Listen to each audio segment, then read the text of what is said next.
Okay, good.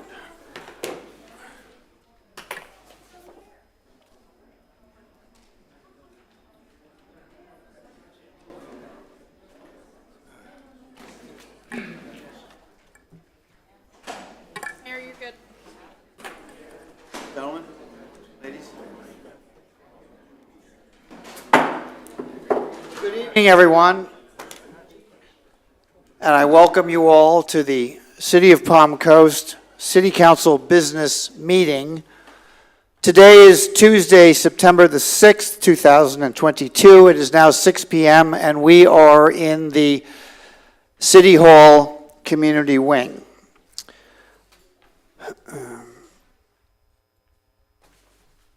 I will all ask you now to please rise and join me for the Pledge of Allegiance.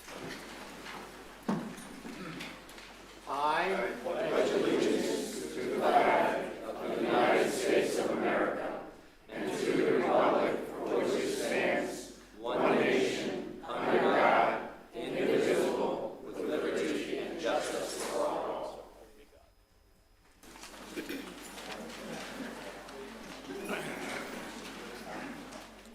If the clerk would call the roll, please. Mayor Alphen? Present. Vice Mayor Branquinho? Here. Councilmember Danko? Here. Councilmember Finelli? Present. Councilmember Clufus? Present. Mayor, all members are present. Thank you. I see we have a well-attended meeting tonight, so welcome again to everyone. Thank you very much for taking your time to come to City Council. In noticing that, I can see we have a great deal of community engagement at this evening's meetings. As such, I would like to change the agenda ever so slightly to introduce the proclamations and photo contest winners before public comments as a courtesy to the families and groups who have come here to receive proclamations and awards immediately following these items. We will move immediately following the proclamations to public comment. Gentlemen, do I have a consensus on that? Yes. Very good, thank you. So with that, I will begin.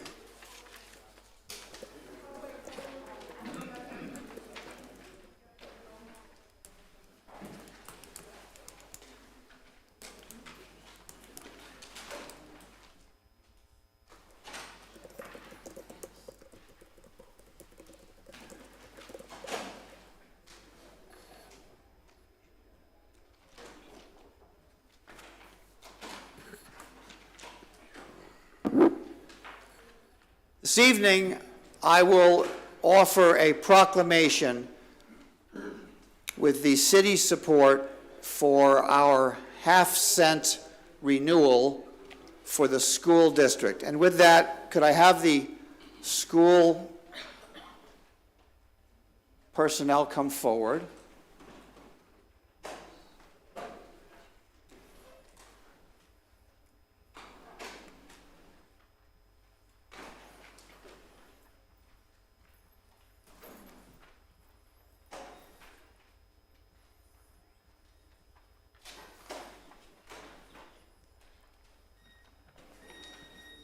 So it's important that I first introduce our guests this evening.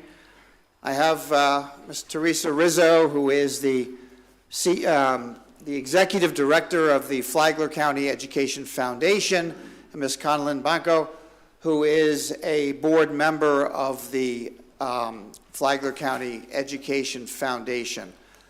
What I really want to say is you have two individuals in front of you tonight, one of which has dedicated her life to teaching our future generations. We also have standing next to her someone who has helped to make that possible. So with that, I'll proceed with the proclamation. Whereas the Flagler County School District vision states, as a courageous, innovative leader in education, Flagler Schools will be the nation's premier learning organization where all students graduate as socially responsible citizens with the skills necessary to reach their maximum potential. And whereas the half cent for Flagler Schools has provided approximately $100 million over the last 20 years, primarily in technology projects that has heralded Flagler Schools to be recognized as innovative leaders in education. And whereas the half cent of Flagler Schools provided the tools for our schools that supported achieving an A district rating in 2019, and whereas continuing the half cent for Flagler Schools can provide the tools to support every school in Flagler County achieving an A-rated school by aligning with our guiding principle of a commitment to individual needs. And whereas continuing half cent for Flagler Schools will provide an estimated additional $80 million over the next 10 years to Flagler County, which benefits every citizen and resident in Flagler County. And whereas continuing the half cent for Flagler Schools will not raise taxes, and whereas the City of Palm Coast encourages every Flagler County voter to support the efforts of the Half Cent Schools campaign and vote in favor of the half cent sales renewal for the Flagler Schools. Now, therefore, be it proclaimed, the Palm Coast Mayor and City Council hereby recognizes September through November as half-cent Flagler Schools campaign months and half-cent for Flagler School months, and encourage all members of Palm Coast to support the future for Flagler County schools and our community. Now, as I said earlier, we have the full staff here, and again, what you have, the people that you have before you, are those people that have dedicated their lives to the education of our future generations, but also those that have helped to make it happen. They stand before you. And I offer one other note. I have personally spoken to the mayors of all of the cities in Flagler County, and all of the mayors in Flagler County will equally support, in their own way, the half-cent sales tax. So with that, I offer you, and the superintendent of schools, I think if you would step forward. Kathy, thank you for coming tonight. Absolutely. So I offer you this proclamation that you have our support, and we will continue to champion the effort to make sure that the schools are funded so that we can achieve the best possible school district possible. And I would only ask you if you would introduce your staff when you can. Absolutely. Thank you for your time. It's an honor to be here. Mayor, thank you for your leadership in bringing this proclamation forward. Joining me this evening, I have a representation from our PAC, Conlon Banco. She is leading that effort for the school district. Teresa Rizzo is our director of the Educational Foundation. Ryan Deasing is my chief of innovation and technology. He spearheaded the behind-the-scenes 20 years efforts of utilizing the sales tax dollars already for all that's been achieved in our school district. We have our board chair, Mr. Tucker here, co-chair, Dr. Conklin. I have from our technology department, they're behind-the-scenes worker bees who've done so much and are very instrumental in making sure our teachers and our students have the resources they need through technology and safety and security, Teresa and Maria on behalf of the technology department. So again, we cannot thank the leadership on behalf of Mayor to bringing this forward to support the school district with this proclamation. Thank you so much.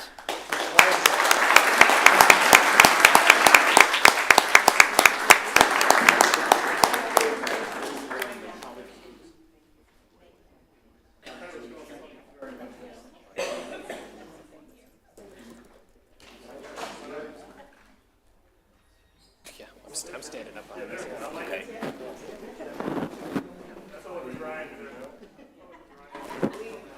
We're missing Jason right now, right? Thank you.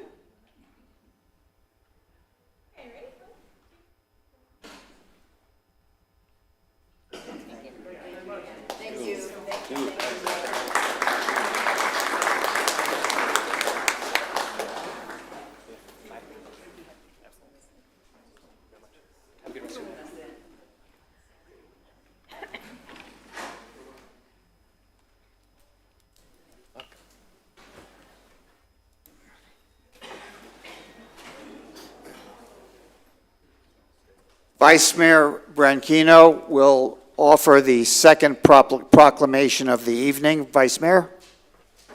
And welcome back. Thank you.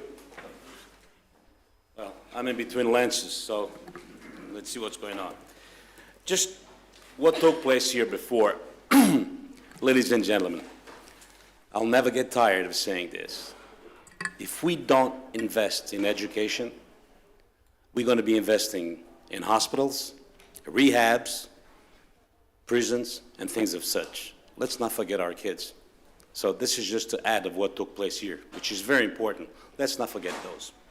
Anyway, who are we calling over here for now for the proclamation? You do have, I think we have two groups. yes. Are they going to come here at the same time? Yes.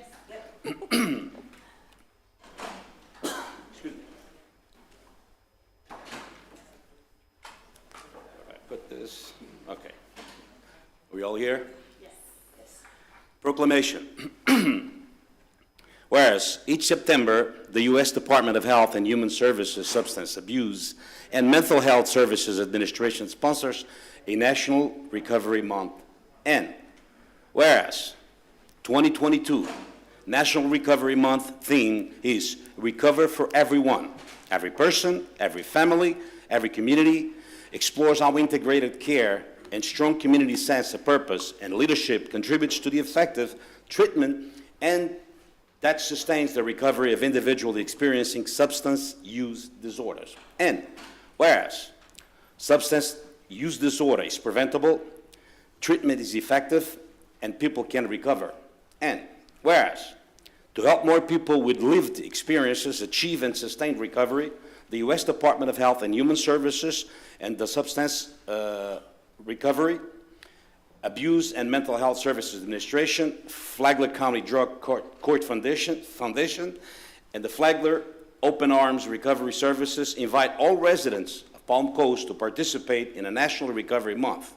And whereas relatives and friends of individuals with substance use disorders can implement preventive measures, recognize the signs of problems, and guide those in need to appropriate treatment and recovery support services.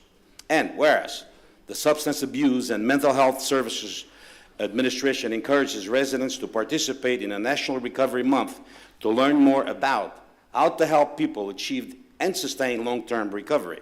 And whereas the Recovery Month celebrates the gain made by those living in recovery.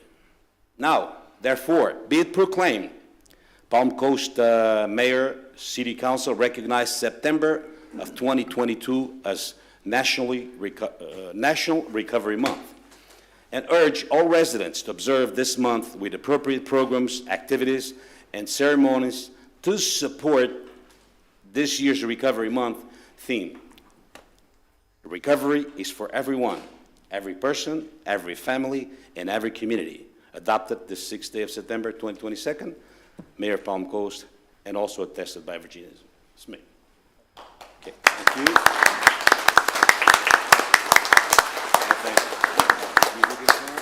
And the other group is the same exact thing. So, which, if a representative for each side would like to say a few words. So I'm Pam Bertolo, the Executive Director of Flagler Open Arms Recovery Services, and with me tonight is our Program Manager, Savannah Prince, and a board member, Alan Lowe. And we are so appreciative of this community. This is our third time, our third proclamation, our third year, and the change that has occurred in those 3 years is breathtaking. It's because of you all and your support of recovery-friendly communities, and we thank you for that.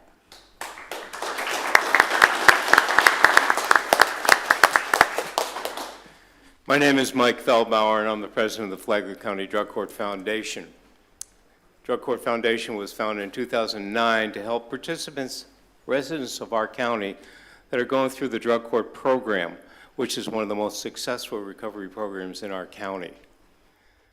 Our job is to assist the participants in the program, the things that the court can't provide for them, such as special education, auto repairs, job training, additional treatment that is not provided by the general treatment provider, and additional more items. We've been at it for quite a while. We have had very good success overall. The Flagler County Drug Court runs now over 70% non-recidivism rate for those people that come through the program that do not get rearrested on drug-related issues. It's much higher than most places and throughout the state of Florida. But one thing, as Pam has recognized and this proclamation recognized, there's a lot more that we need to do, a lot more education to our community so they have a better understanding of what the issues are.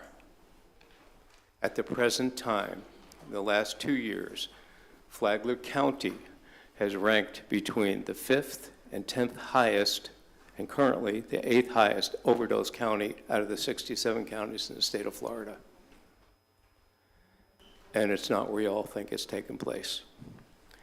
So we need the residents of Palm Coast to come join us, join ORS, join the Flagler County Drug Court Foundation, get involved and find out what's going on. Help us reduce the stigma of drug addiction so those who do go through the program, that do see recovery, can continue to do that. All right, thank you for your support. Good evening. One last thing, I forgot my introductions. Kim Shatner, who's our Vice President of the Drug Court Foundation. Mr. DeAngelis, he and his wife run our Narcan program. Coach Debs, who is helping us out in a whole bunch of areas. They're all on our board. So, again, thank you all. Appreciate it. Just to add, for those out there that don't think this is an important issue, think again. Due to the nature of my business that I retired from as a retired cop, I've seen the ugly side of wonderful human beings that, due to the use and sometimes the abuse of some of these substances, they turned into people that we don't know anymore. Trust me, this could happen to anybody. Could happen to anybody. Any support that you could give either by talking to people out there, because awareness is very important in this. So once again, if you don't think this is important, think again. This is very, very important. These people are witnesses of what a substance abuse could do. I was a first line observer of that, and I insist on this. I've seen beautiful, beautiful human beings, beautiful creatures turn into quasi-monsters, destroy families over abuse. So this is a very important issue that we shouldn't let go lightly out there. Thank you, that was it.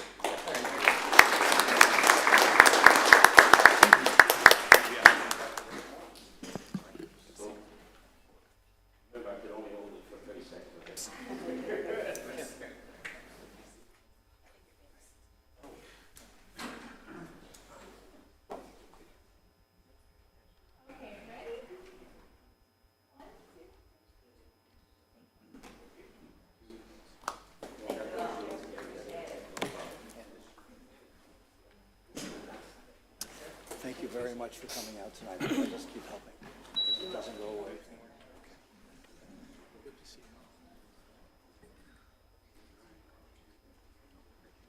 Okay, that concludes our proclamations. We have just one presentation. We will go through the presentation and then move to public comment.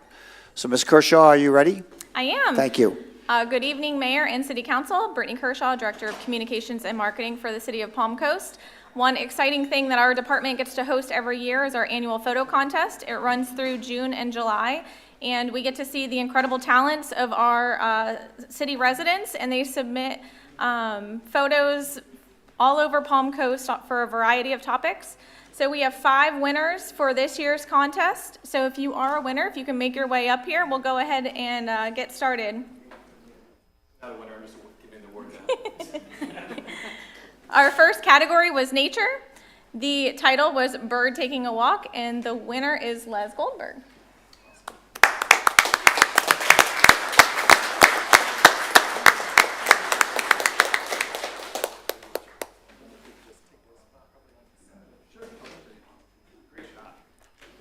Second category is recreation. The title is Caught Fish, and the winner is Mara Rush. Congratulations.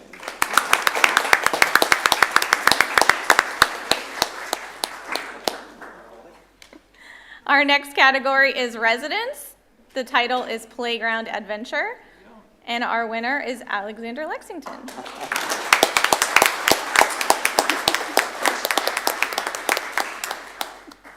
Our next category is pets. The title is Sleepy Loaf, and the winner is Jennifer Belverive.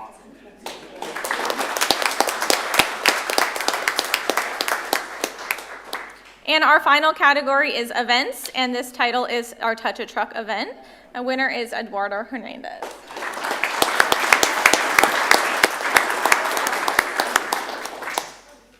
On behalf of the city of Palm Coast, I'd like to thank you all for participating and producing some tremendous content.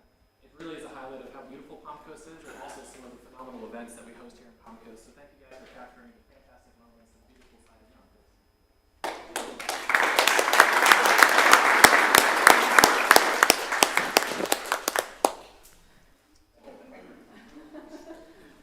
Ready? 1, 2, 3.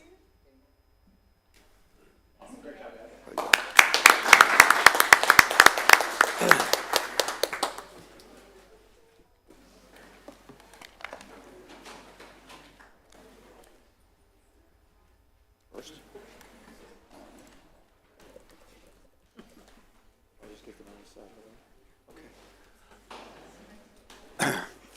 Just before we begin public comment, let me just switch to the minutes. I'm going to ask for a motion to approve the minutes of August 16, 2022, a business meeting, and also the August 30th special budget meeting. If I could have a motion to approve the minutes. I have a motion to approve and a second.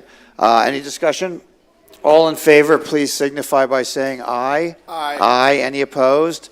Does the clerk have the count? Motion passes 5-0. Thank you, good. Thank you, Counselor.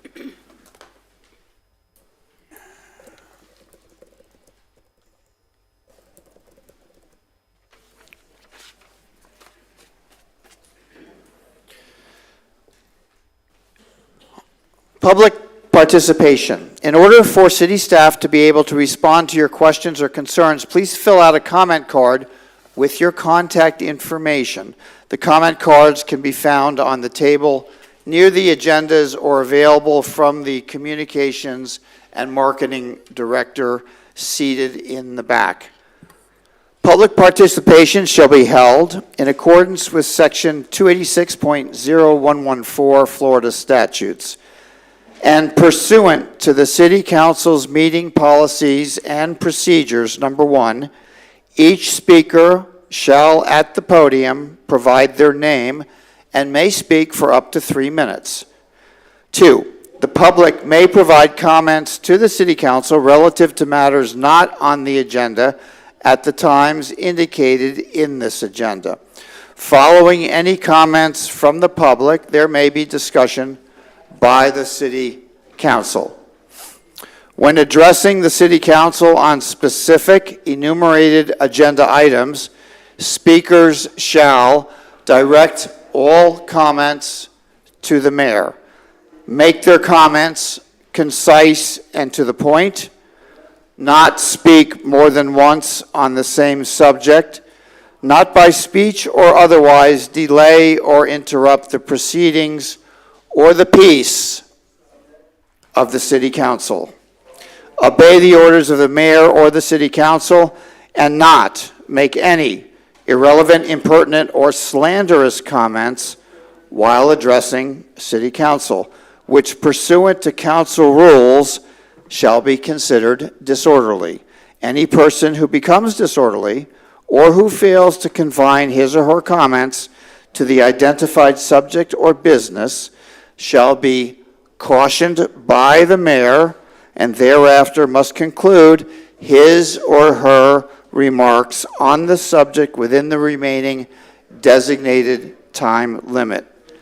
Any speaker failing to comply as cautioned shall be barred from making any additional comments during the meeting and may be removed as necessary for the remainder of the meeting. And with that, I would welcome each visitor this evening that would like to address City Council to please step forward orderly, and if you would kind of line up a little bit that might expedite things to make public comment at this time. Please.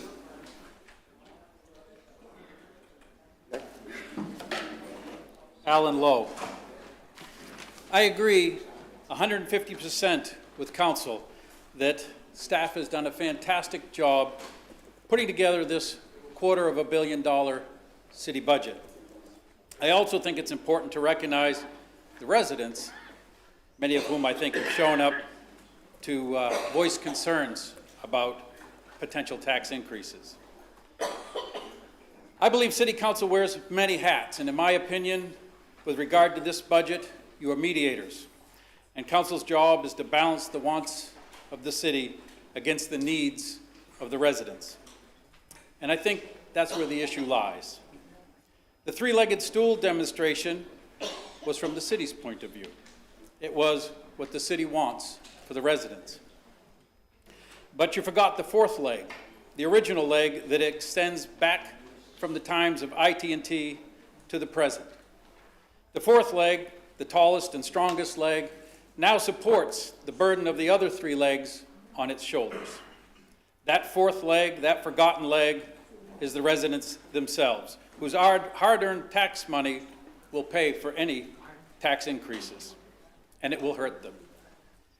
Fixed-income seniors and our young people starting out will be hit the hardest. Most all businesses will be hit by a tax increase, as their commercial properties are not protected by homestead exemptions. Our already burdensome, or burdened, home rental prices will also jump, as investment rental properties also aren't covered or protected by the homestead exemption. Potentially, you are forcing people to move away as life here becomes unaffordable. With residents already struggling with inflation and increased costs, I'm asking you to take a step back, do the right thing, revisit the budget, revisit the tax rate, and see if we can take some of the burden off the backs of the people. Because I can promise you, most of the people here, and myself, if we were sitting there, we would not be in favor of a tax increase. Oh, and the original mascot for Palm Coast was Garfield, and it was a telephone. And Garfield's calling, and he says he's not in favor of the tax increase either.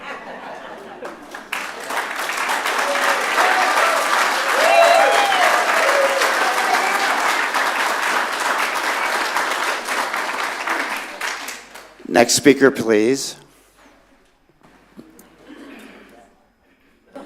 Good evening. My name is Anna Sadachu. I purchased a home in Palm Coast of November of last year, 2021, moving here from Michigan following my retirement from the automotive industry. Like most others, I hired professionals to assist me with the purchase of my home. A realtor, a mortgage lender, a title company. I paid for their expertise. I was shocked to discover my property taxes will go from $2,100 to $5,300, representing a 247% increase. I wish I had been made aware of all the exemptions, assessment reductions of the prior owner would be erased the year following the purchase, including the Floridian 3% Save Our Homes tax cap.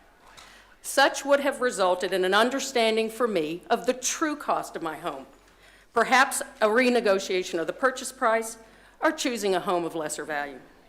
As a retiree on a fixed income, I am now faced with adjusting my current spending to afford the additional $3,200 taxes, or possibly selling my home.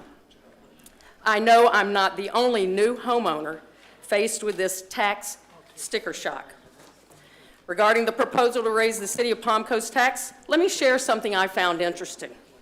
Just for giggles, I thought, let me compare the trim notices of two comparable properties, Zillow market value $1.2 million, certainly not my sandbox. I found that the first property claims homestead, additional homestead, along with the Save Our Homes assessment reduction, currently paying $7,900 in taxes. All good. The second property is listed as a trust.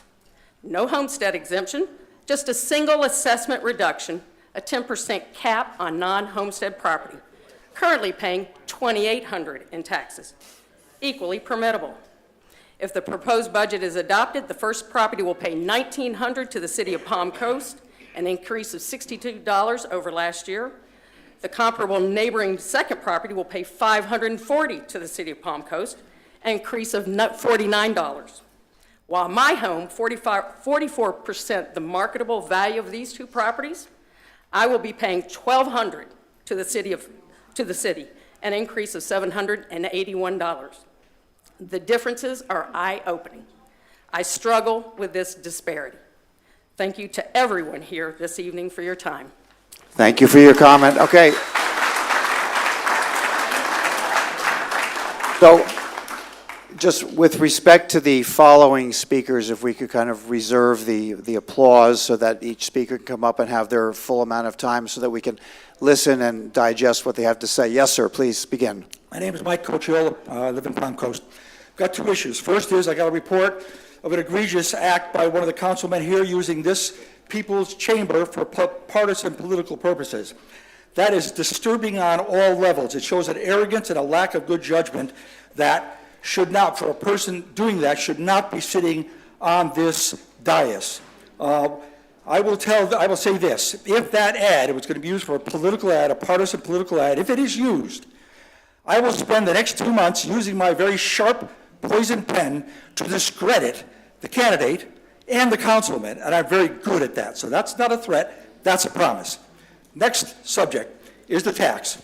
We have to be reasonable about this. The vast majority of citizens here, including senior citizens like me, are grandfathered in. We have our cap of 3%. We're not going to be paying 50%. Nobody in the city is going to be paying 50%, 15%. I do want to point out that any entity, whether it's governmental or private sector, invests in the future. Now, we've got to find a way to invest in the future. If we do not, there is no future. The future looks like the past. So we've got to find a way to equitably invest in the future. I may not live to see it. Some here may not live to see it, but somebody will live to see that future. So yes, I think, and I'm in favor of investing in the future, finding the right number, something that people can afford, but we must invest in Palm Coast future, or we become another backwater town just on the way down 95. Thank you. Thank you. Thank you for your comment. Next speaker, please. My name is Silvia Puglisi. I've been a resident here in Palm Coast since 1991. I'm coming here one more of many times to oppose the city proposal to erect a 150-foot 5G tower next to our homes. It will affect all the houses in Clubhouse Drive. This tower will be number 7 Clubhouse Drive next to the golf course, because the first one was positively won by our attorney that left out the golf course, no towers in the golf course. Now they decided to put one next to the golf course, next to our homes, 160, 180, 300 feet from our homes.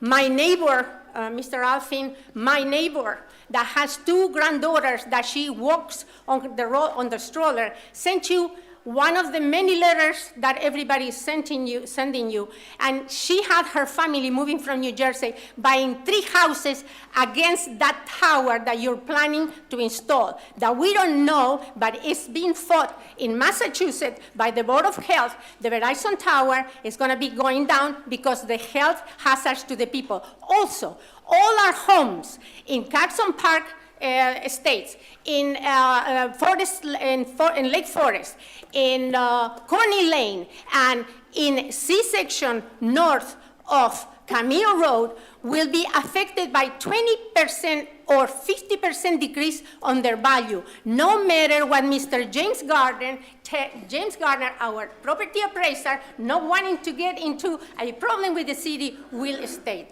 Mr. Mayor, we oppose this tower, and we're going to oppose it as hard as we oppose with Teriyaki in Spain, the first tower that in 2021 this city tried to put against the homes in Covington Park, in the Oaks, and in the cold place inside the golf course, and that we won. Sir, don't force us to go again and spend thousands on attorney against the very people that we elect to represent us. Please, Mr. Branquinho, you told me after that that there was no need for going to the attorney. Mr. Branquinho, Mr. Mayor told me, oh, no need, you spend the money after we spend the money and after we won, because you were going to install it in 2021. We are asking you, please, back off this. Our land use administrator, which is our manager as per our chapter, is in charge of that. She will bear the full responsibility of approving this special exception to the residential zone. If this tower is to serve the people south in Colbert Lane, like Grand Haven, Mr. Clufas, if you want a tower there, put it on the Graham Swamp, on the lands on Colbert Lane, which are wooden lands. I'm asking you, please, don't let us engage the attorney, because we are ready for that. Thank you very much. Thank you for your comment. Please.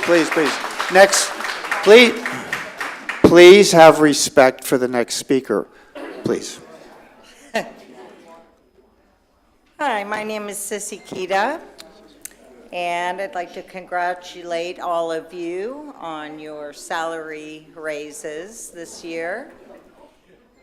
And I also want to talk about checks and balances on current projects. It's every other month I'm reading about some project, and it just doesn't seem like these city projects are managed well. I'd love to see some of the flow charts. On another note, I am a widow on a fixed income, and I lived here because the rates were good, the taxes were great, and I grew up on Flagler Beach.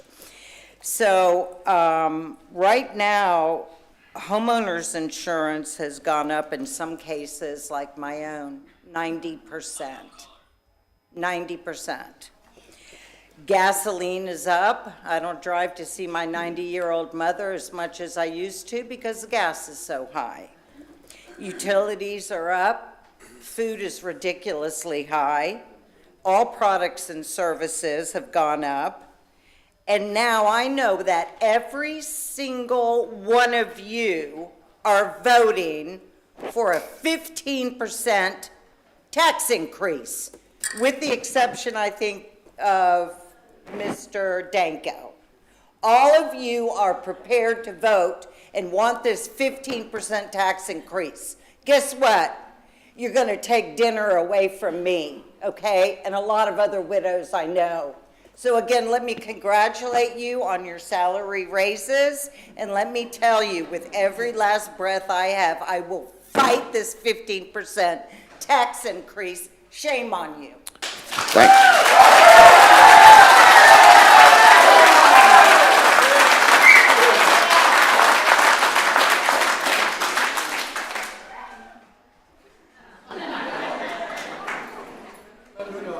I'm going to caution the audience that we're not going to have additional breakouts because it's disrespectful to the next speaker. You're holding up the next speaker.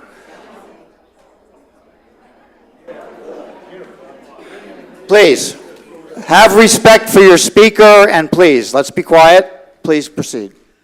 Good evening. My name is Ken McDowell. I live over in C-section of Palm Coast, and I'm here for a couple of items. Number one, to come out vehemently against this proposed 15% tax increase.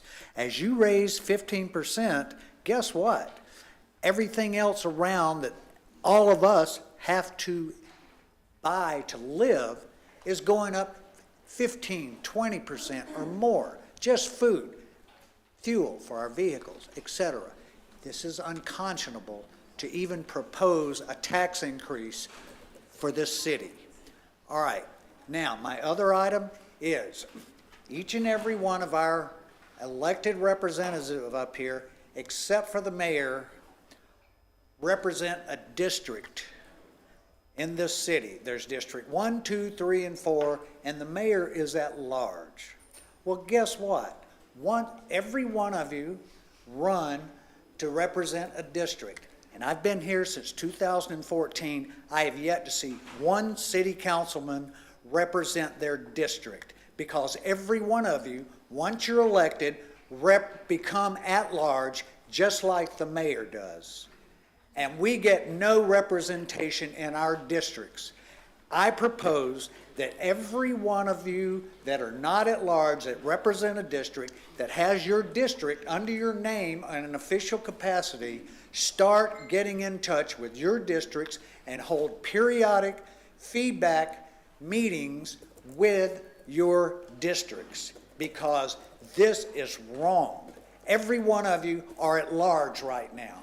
Nobody represents their district, and yet you vote yourselves a raise, you propose tax increases, you don't take away from the budget to offset a tax increase, you do nothing except raise the cost of living in this city.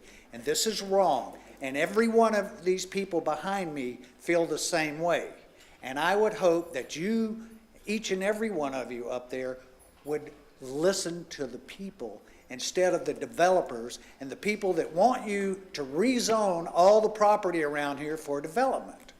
And that's all it is. The place was, Palm Coast was established, it was zoned, and most of you spend your time looking at ways to rezone it, listening to developers and builders so that they can have their share of the pie, and our quality of life goes down, and nobody listens to us when we complain. And that's all I have to say, ladies. Thank you for your comment. Next speaker, please.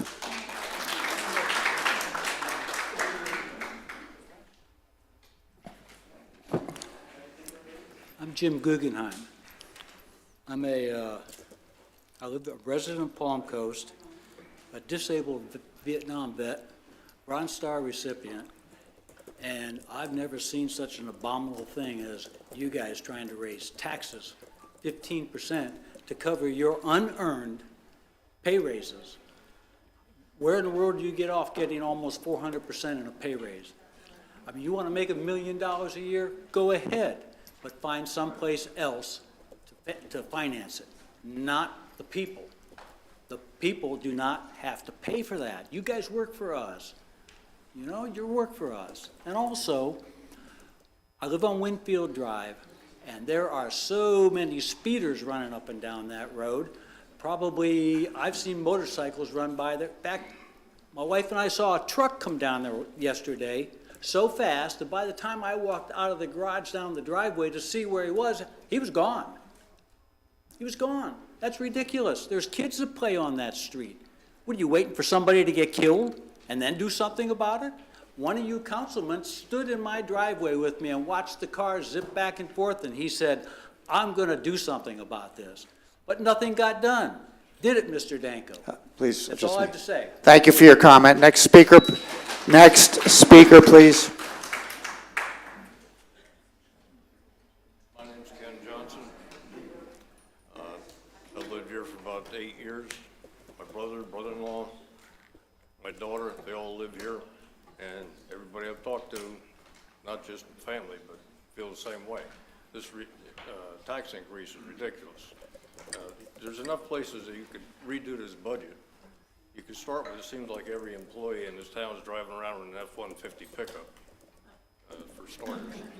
And other than that, I just want to make it clear, I'm dead against it, and I'm going to vote against every one of you that vote for it. I guess that's pretty much it. One other place you could start is cutting your salaries. Thank you for your comment. Next speaker, please.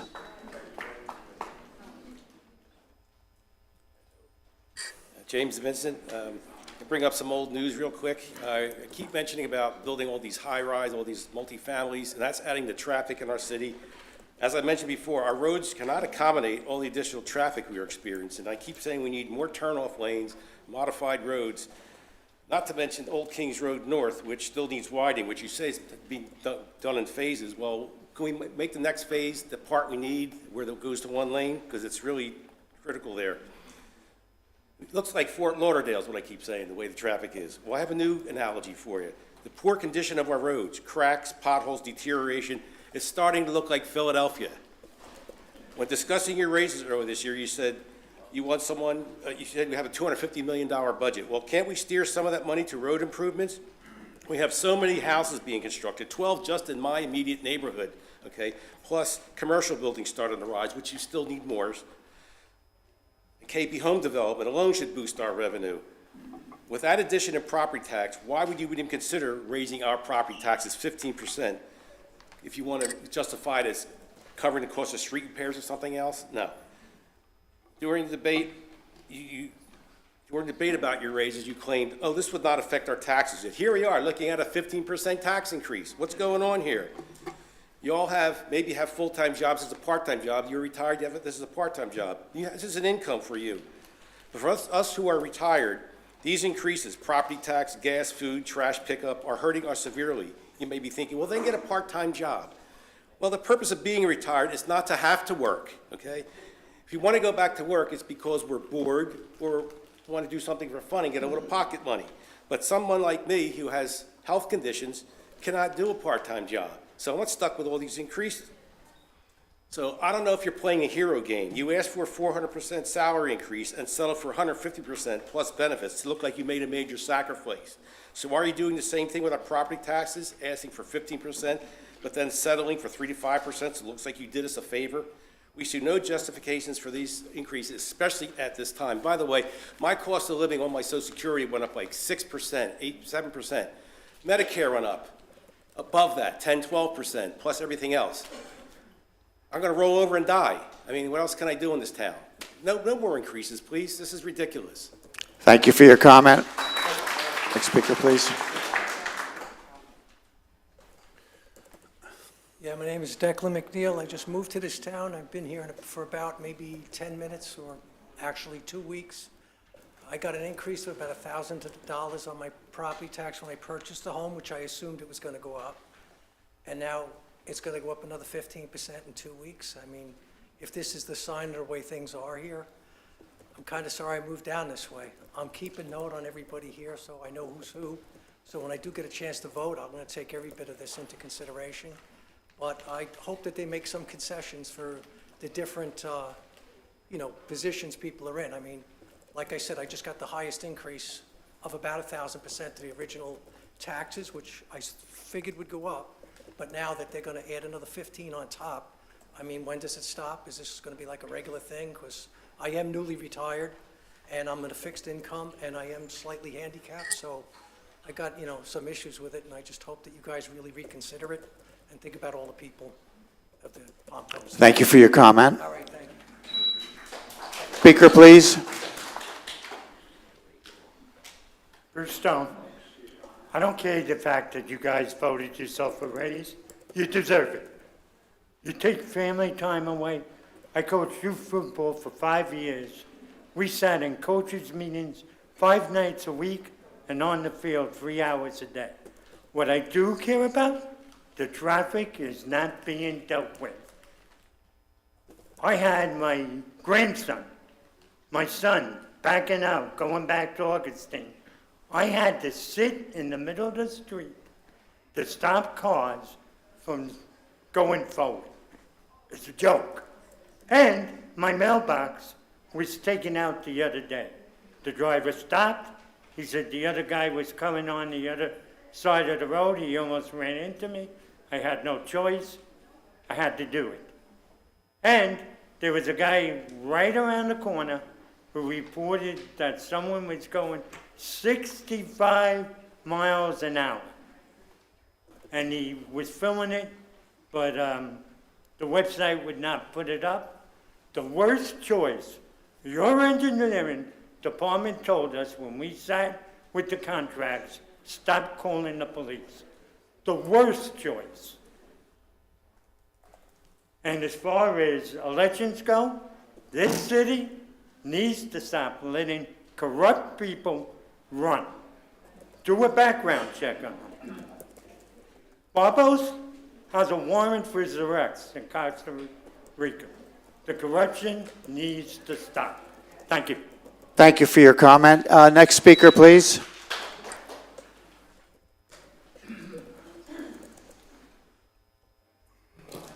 Hello, my name is Greg Corum. I purchased a home in this wonderful city, Palm Coast, in March of 2000, right before everything went crazy with the pandemic and housing prices and everything else. I want to make sure that all of you are aware, and all of these people are aware, that there is a what I would think is a loophole in the tax basis or the taxes, how you're assessed. We were not able to move here for approximately a year and a half, 2 years, so we could not homestead. And I understand when you're not homesteaded, there's a 10% max, which I understood that when we bought the house, and I expected the taxes to go up. So we waited, and we did the right thing. We didn't try to sneak in and homestead it, as we told we probably could get by with doing. And we waited till we homesteaded at the end of last year or beginning of this year. We actually did the homestead. And I was told that because there's a 10% max, but when you go from a non-homesteaded house to a homesteaded house, they reset at fair market value. So now my taxes have basically doubled in price. And I don't know if you people are aware, because a lot of people weren't aware. The lady at the tax appraiser wasn't aware. She had to call someone over because she couldn't figure out why my taxes went up so high. She had to call someone else, and she'd been working there for a long time. And she said it's a loophole that they don't seem to care about because you guys are just collecting more money. I don't know if there's something that could be changed or fixed, but when you go from a homestead, if it's a 10% max, why should it just be the Wild West out there when they reset you to a homesteaded situation where they could just go up? Mine went up another 30% above and beyond the 10% that they started for the first 2 years. So I don't understand why it should be able to do that. And I don't know if that's on purpose or not, or if there's anything that could be done about it retroactively, hopefully, because literally my taxes at least doubled from what they were expected to be. That's it. Thank you for your I'd like to make for your sure they all comment. know that too. No, you have a note. We'll follow up with you. Next speaker, please. Good afternoon, or good evening. My name is Susie Schaefer, and I moved to Palm Coast in 2020 because it was affordable, it was lovely, and I still love this town, and I do appreciate everybody trying to keep things moving forward. When I bought my house, the previous owner, like other people have mentioned, the tax was $1,900. I knew it was going to go up. I didn't expect it to go up to $2,900. I just checked the tax assessment estimator, so if I were to sell my home, because I have friends wanting to move here, and I was trying to get a ballpark figure of how much taxes will go up, it said $4,600. Okay, I live in a nice house, but it's not that nice.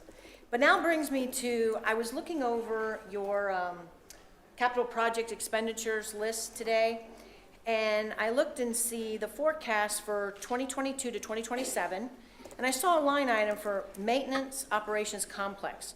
In 2022, the budget was $560,000. Then it jumps to over $14 million in 2023, and then almost $9 million in 2024, and then it goes on through to 27.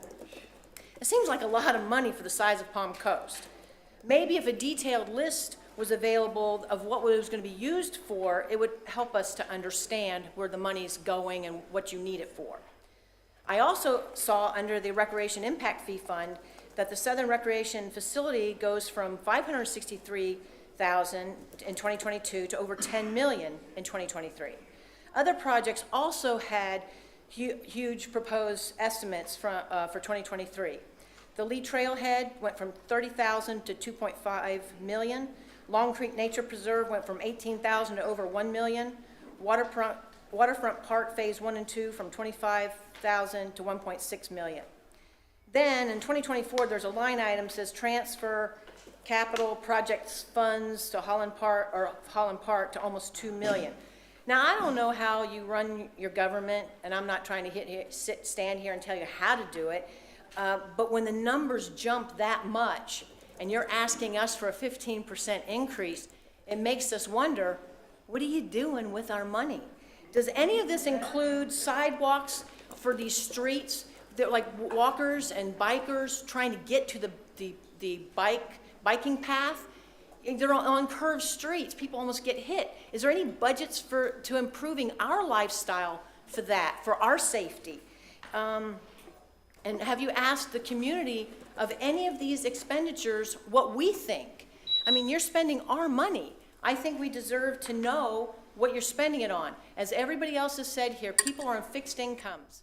And the more you take away from people, then the businesses are going to suffer. because if the people can't go out and shop, they can't go out to dinner, there will be no businesses. Thank you for your comment.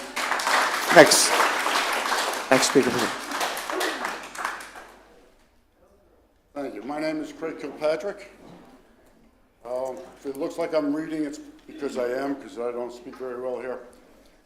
If I give you a $5 million Van Gogh painting, it would seem like a nice asset to you. However, down the road, when you finally get it, you find that you need to insure it against damage and loss. The insurer tells you need special climate assurances, such as air conditioners, humidifiers, dehumidifiers.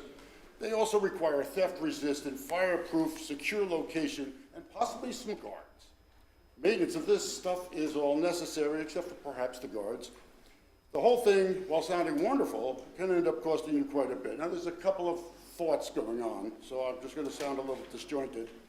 If your child or your grandchild has a new bike, and you find it in the middle of the driveway, and you have to get out of your car every time you come home and move it out of the middle of the driveway, and the next morning you find it in the grass, in the rain, you might become a little annoyed. And if they tell you that their bike doesn't work too well because it's become rusty and the tires are flat, you may have to get it repaired. And when they tell you they want a new one, do you make that $100 purchase, or do you tell them no, until you learn to take care of the things you already have? Another thought. It's my understanding, and I can be wrong on my understandings because I hear rumors and I'm not sure about them, but in my understanding, and I may be wrong, the regional racket center is going to cost nearly $6 million. Maybe up, maybe down, I don't know. It is also my understanding, and again, I may be wrong, the current tennis center operates at a loss, the last I heard, of about $50,000 a year. I was told at a city-sponsored pickleball meeting last year that the ongoing maintenance for the parks is provided for through the general fund, just so I knew that. I've seen the crowd at Holland Park playing pickleball in the morning. I don't believe that was an event that was happening, just a lot of people playing. I overheard someone inviting others to join them, saying that they're there almost every day. I did not verify that, but I can say that through a quick count, there were about 50 people there, very busy. All the courts were busy, and they added a few more courts in there, and the spectators were on the sidelines. We don't need another park that we can spend who knows what in. We get the park, we get the tennis center for free, but we're going to have to pay the maintenance cost for that park out of the general fund, which is going to be my taxes.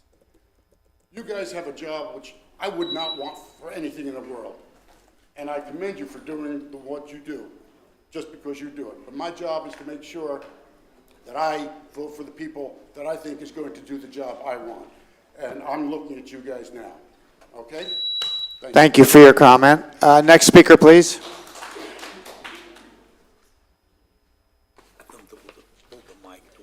Gentlemen. Sir, do me a favor, pull the mic a little bit closer so the folks that are listening virtually can hear you. You can pull it further so you don't have to bend over. Okay. Pull it towards you. So you stand up straight. So pull it towards you. Okay, I got you. Gentlemen, how have we gotten to this point? I'm sorry, did you introduce yourself? My name is Curtis Baker. How have we gotten to this point? Answer is trust, or lack of trust. We expected this council to look out for the benefits of the people. Instead, we are seeing something which we might perceive as you're looking out for the benefits of the council. Taxes are going up, services are going down. You drive and you see a whole host of cars on the street. We see many multi-storied housing complexes being built, but there is no viable infrastructure to support it. There isn't no jobs other than medical or perhaps essential services, but we don't see anything else. We've seen the fiasco with the Waste Pro. That was funny, but we had to pay for it. Now, we also see you guys voted yourself a tremendous raise. So we wondering, is it to line your pockets or is it to help us? Once again, trust issues. You are supposed to be working for us, not we working for you. The idea is to do the job for the people. Thank you. Thank you for your comment. Next speaker, please. Yes, sir. Vincent LaGuerre, Palm Coast. Mayor, you mentioned in this article in the Observer that the quality of life that we enjoy. This statement implies that our infrastructure is idyllic. What about swale problems, flooding, water drainage, culverts, which are not cleaned and restrict water flow? And roads in need of resurfacing, vacant lots classified as public nuisances, to name just a few. You said the city's planned expansion west of US 1, I presume via annexation, will improve the city's stability. What about the huge dollar increases that will be required for roads, sewers, etc.? A project which will be like creation of a city with feasibility studies, etc. You mentioned that the city is facing increased costs for materials, salaries, and fuel. Won't the westward expansion further increase these costs? In my opinion, this administration is perhaps the most unresponsive to date. The Canfield administration was the best to date. Why? Major Canfield and the Home Rule understood that public input was vital to the city's success. Citizens were allowed to go on the agenda for vital subjects. Council asked questions, answers were supplied. After input by city manager, this agenda process was stopped by the next administration. Time limits were imposed, 3 minutes, and 1 additional minute if you approved by your councilman. This was also eliminated. We come to this podium, state the problem, action needed, and get no response or answers. For example, you mentioned about taking legal in-house. My God, you spent $5 million on Holland Park and $1 million on a parasol. This is a bad move and implies accommodation and being illegal. How about cost reductions, freezing or reducing salary increases, deferring staff additions and non-essential projects? You know, I've been called a semi-fascist, and as a veteran, I find that reprehensible. I considered wearing my country's uniform an honor, and I hope you will consider it an honor to listen to the people. Thank you. Thank you for your comment. Next speaker, please. Steve Carr, Palm Coast. When I listened to about the 15% tax increase, and then I read it was to help preserve quality of life in Palm Coast. I live on Florida Park Drive, 8,400 cars per day, 3 million cars per year through a residential neighborhood. What quality of life is that? Mayor Alphen, I know that you have been checking into the traffic calming methods that are available to help residential areas with traffic problems. Our problem has been growing every year. I've been here talking about it for 15 years, but I've been watching it grow, and it just keeps growing. So there is a big problem. When I think about quality of life, whose quality of life will I pay for? It's not going to be ours on Florida Park Drive. We don't have a quality of life. It's been destroyed. So I'm just asking, whose quality of life will I pay for, since it won't be ours on our residential street? Right now, our residential street has a reprieve because they're doing maintenance on the road, and it's being blocked. It's amazing how good, clean, quality air is in the neighborhood now. But after you put 8,400 cars a day on it, it is not. Many health organizations, universities have done studies on the harm to children and on the harm to elderly from close proximity to traffic to homes, and also prolonged exposure to homes. So the Florida Park Drive homes are 60 feet from the road. the basketball courts on Holland Park are 80 feet from the roads. This is where 8,400 cars a day is going by. There are children that live on these roads. These health organizations and universities explain how this traffic harms the children, how it will actually harm their learning abilities, how they will actually harm their health to the point that it will carry them through for the rest of their life. Please, please do something to fix the problem. I don't want to pay taxes for somebody else's quality of life. I want to pay taxes for my quality of life. Thank you. Thank you for your comment. Next speaker, please. David Shank, C-Section, Palm Coast. Just want to recognize my fellow veterans in the room. Thank you for your service. As well as the first responders who are here tonight and on the outstations. I'm a 30-year Army veteran, moved here 6 months ago. I've been to a few of these meetings. I have no desire to sit in your seats. But every meeting that I've come to, there's always a discussion about raising the price or the cost of something. So I question and I do research, and I'm still perplexed about the 3-year plan, the 5-year plan, the 10-year plan. What is the long-term plan for the city of Palm Coast? My wife and I, we moved here from Jacksonville. And I'm a native Floridian, by the way. I'm from Jacksonville. And like I said, I moved away for a long time and I came back. And so I'm very familiar with this area and why we decided to move here. And I'm just perplexed about the constant churn of financial discussions that take place in this forum.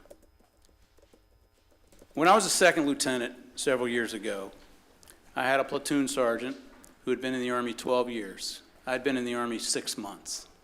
And he gave me some candid advice that I kept with me my entire career. He said, "Sir, remember the decisions you make and the ripple effect that that will have on every soldier in the platoon, and not just the soldiers, but their families." And I think the previous speakers, some have shared their first person stories of the hardships that they're going through. And I'm fortunate that I'm not in that situation. But I always took that with me, what my platoon sergeant told me almost 30 years ago. And when I commanded soldiers, American soldiers, airmen, Marines, and sailors, and multinational soldiers overseas, I always remembered about my platoon sergeant and the advice that he gave me about making decisions and the ripple effect that it has. Because 30 years later, that ripple effect is where you all sit. And that ripple effect is a tidal wave when it gets down to certain individuals within the community. So what I ask is you reconsider and delay the decision on the 15% increase and have further discussions and invite some of the leaders from the community in and get the demographic discussion flowing of those that are involved and that will impact the most. Thank you. Thank you for your comment. Next speaker, please. Hi, I'm Paul Lagasse. I've moved down here about a year ago or so, built a nice house down here. The reason we came was because we liked the school systems. We thought it was a good school system, and it's obvious from the first or few things that you did initially.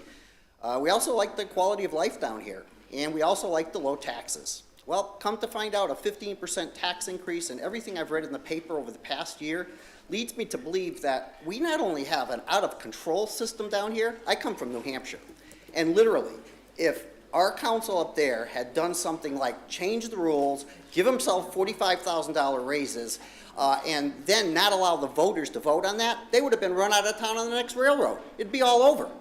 Have you ever tried zero-based budgeting? I bet you've never tried it in all the years you've been here. Zero-based budgeting works.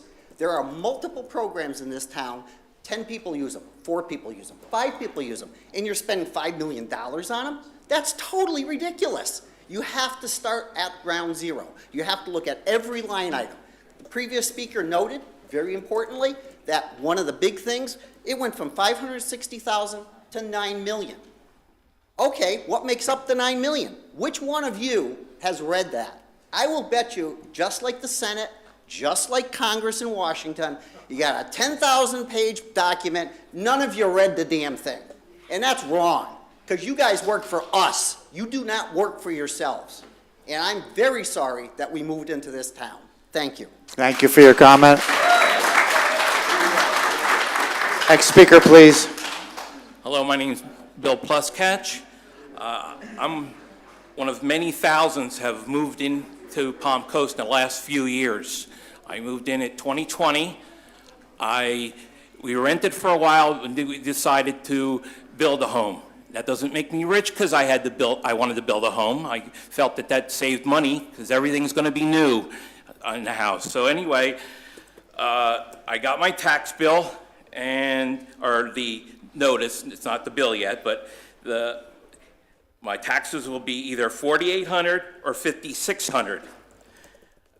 Then I got another tax notice that said that there was a mistake. I said, great, that must have been a mistake. No.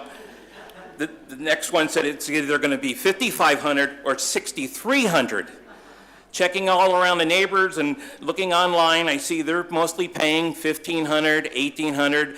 You know, they're homesteaded, that's fine. But, you know, visiting here years ago, we would check, you know, what the houses were going for, and a new house someone would buy, and the next person would get assessed and maybe go up a few hundred. Well, I'm sure this is the first time it's gone up thousands for all the new people. I'm homesteaded too, so I would have been over 7,000 if you raised the rate. I'm stuck at least 5,500, but that's still at the lowest I would ever get is 5,500. I don't get, you know, my neighbors are paying 4 to 5 times less than me, you know, during my taxes will be, and I'm retired. I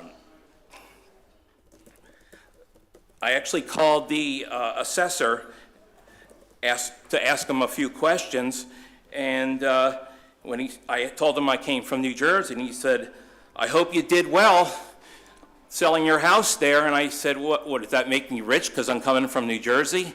Well, he said, no, that's not what I meant, but, you know, that's how I felt. And remember, too, renters, people who've never, you know, sometimes you might say, well, you're from another state, you know, that's all right that you're paying higher taxes. You know, these people have lived here and paid, you know, all kinds of taxes and other things and contributed to Florida. But remember, people who've rented for many years and lived in Florida will also, when they buy their first house here, will also get hit by this $4,000 to $6,000 taxes. So please don't raise the taxes. Thank you for your comment. Next speaker, please. Again, I'm Ken McDowell from the C-section. Pursuant to what I had spoken about earlier, about representation, I had a notion last year. I've mentioned it to a couple of people.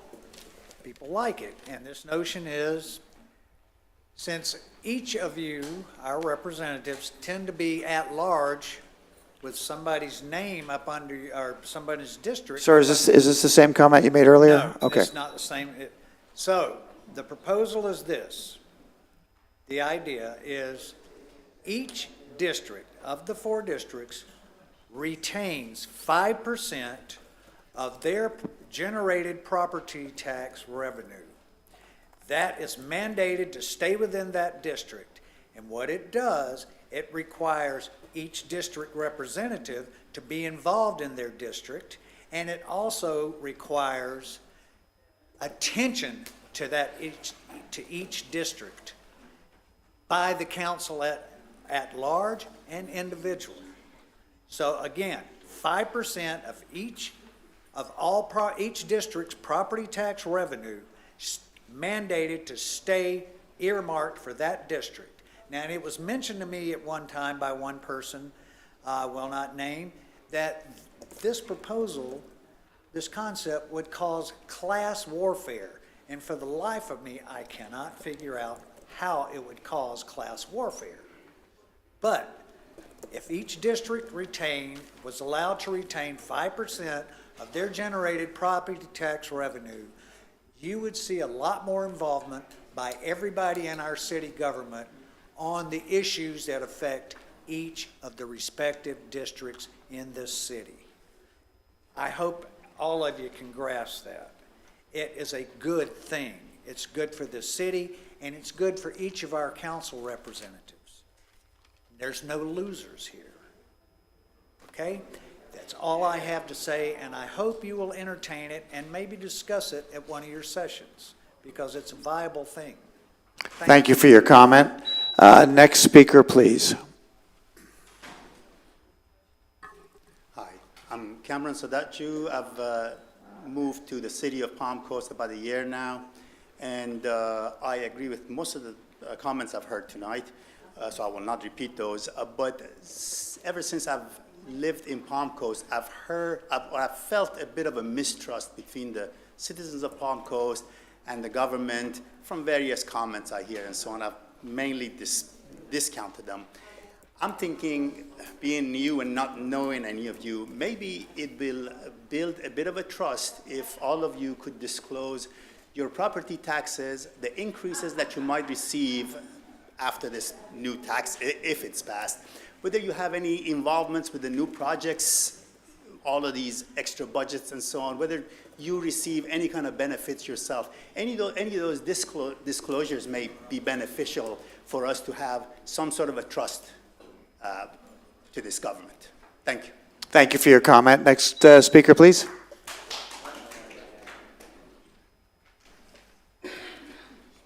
Good evening. My name is Marnie Brindley, and I moved here 8 months ago from the great state of Oklahoma. I'm a recent widow, and my son lives in Gainesville, and he said, "Mom, why don't you move to Florida?" I thought, you know what, that's good. That's a good idea. And he's in Gainesville, and I wanted to be closer to the water.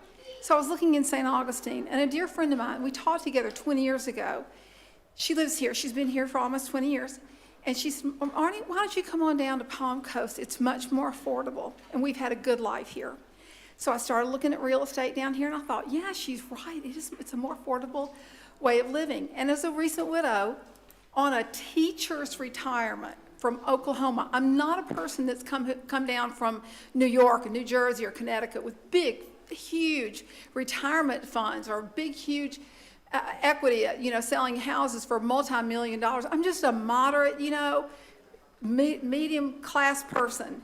But anyway, so I got here, and the stress of living, just moving halfway across the country was difficult and had its challenges, but I'm trucking on along. And then I get this, okay? How many of y'all saw this? Did you all see this? Please, ma'am.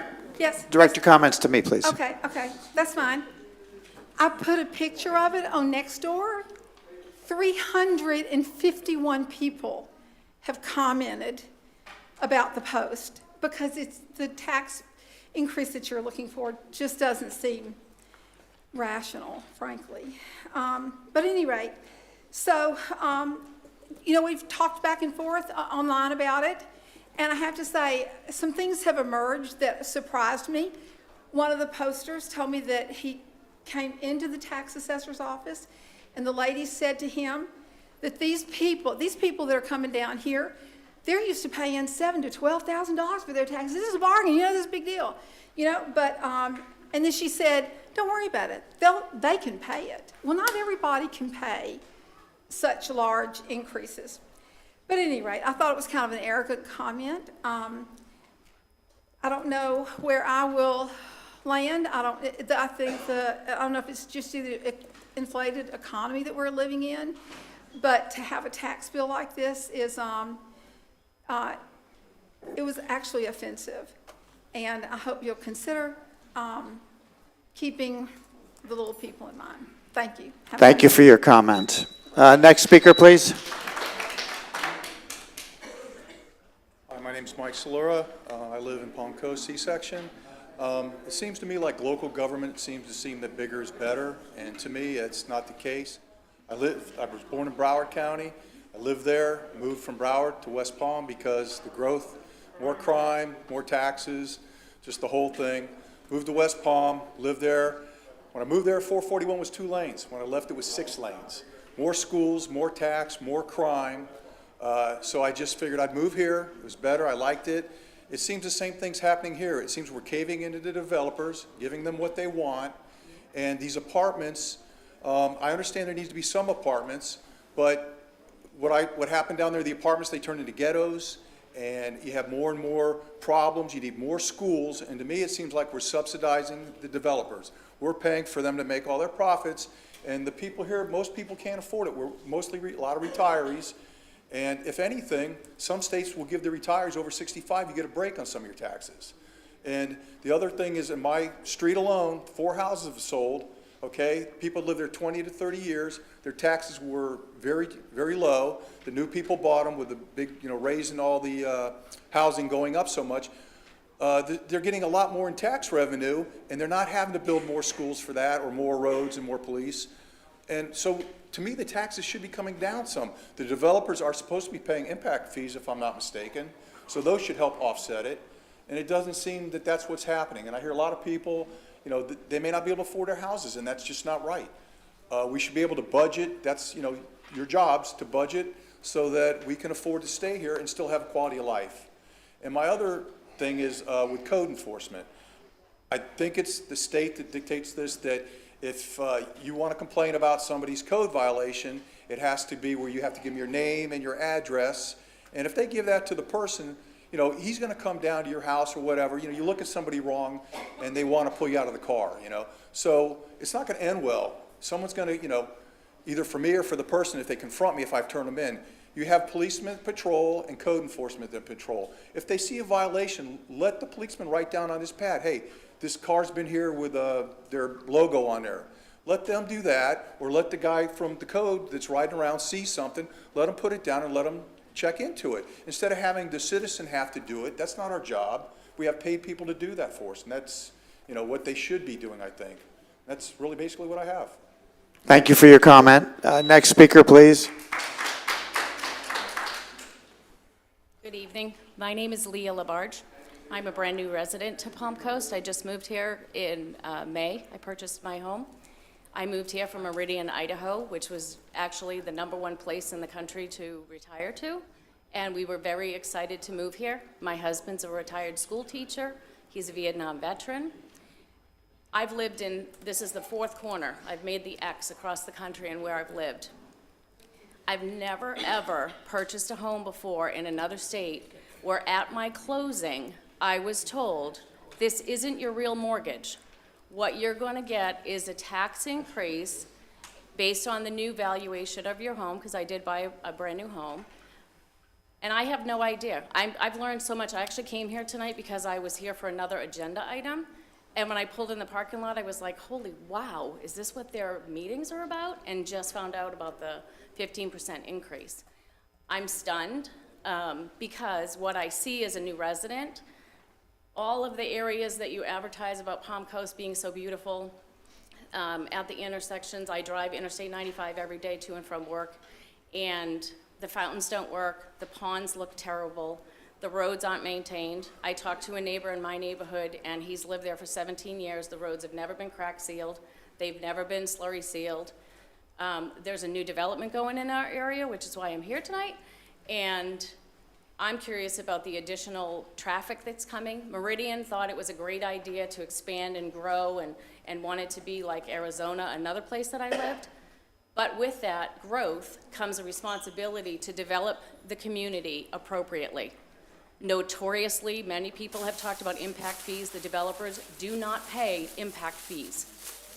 There are no sidewalks here. I walk my dog, and I'm walking in the middle of the street. I'm really kind of surprised. I think you have some safety issues that have to be addressed when you're looking at these new developments and maintaining the roadways. I didn't know about the increase. I have worked my whole life. I worked for Fortune 500 companies. I've never gotten a 151% increase in my salary. So for you guys to do that sets the bar way up here of the expectation of what you're going to accomplish for that increase. I think it was stunning to just hear that tonight, and I've been on my phone researching all the topics that everybody has brought up. I wish you guys the best. I will, as a new resident, keep in touch, see what's going on. You'll hear from me later, but I think you have a lot of work to do here to make this a Thank great you for your place. comment. Next speaker, please. Hi, my name is Chantal Preniger, and first of all, I want to say that I agree with the lady at the beginning who was talking about the 5G towers, and she didn't want that around her home. I certainly would not want that around my home also. I think it's a health issue, it's an experiment, and it should not be imposed on people without their agreement. But that's not why I'm here. The first time I actually came here during that meeting, that was for you salary increase. And you said at the time that the budget was healthy enough to absorb that, the cost. And people didn't like the idea, they didn't agree, but you passed still a huge amount, not 365, but maybe 260 or something. That was still outrageous. But now I hear about a tax of 15%. Now, this is ironic because this is the day you have the proclamation for the National Recovery Month. We need to recover from your tax. We need to recover from all your increase. I don't know, I don't understand how you do it, how you spend so much money. It's just money doesn't grow on trees. You know, you can't spend it like you would spend monopoly money. It is people's money. We come, we talk to you, and you listen, and you say, thank you for your opinion or whatever way you put it. But then it doesn't change anything. You still do what you want. I wish we could impeach you.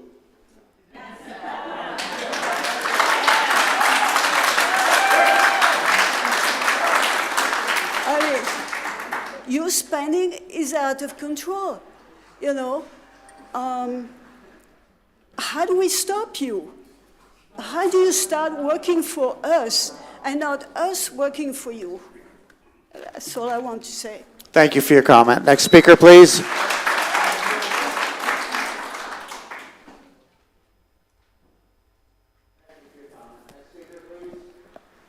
My name is Charles Hanger, and Mr. Mayor, Councilman, I appreciate you giving us this time to speak to you. And I want to address a couple of things. First of all, this council here, you basically adopted the prior council's community, okay? It wasn't perfect.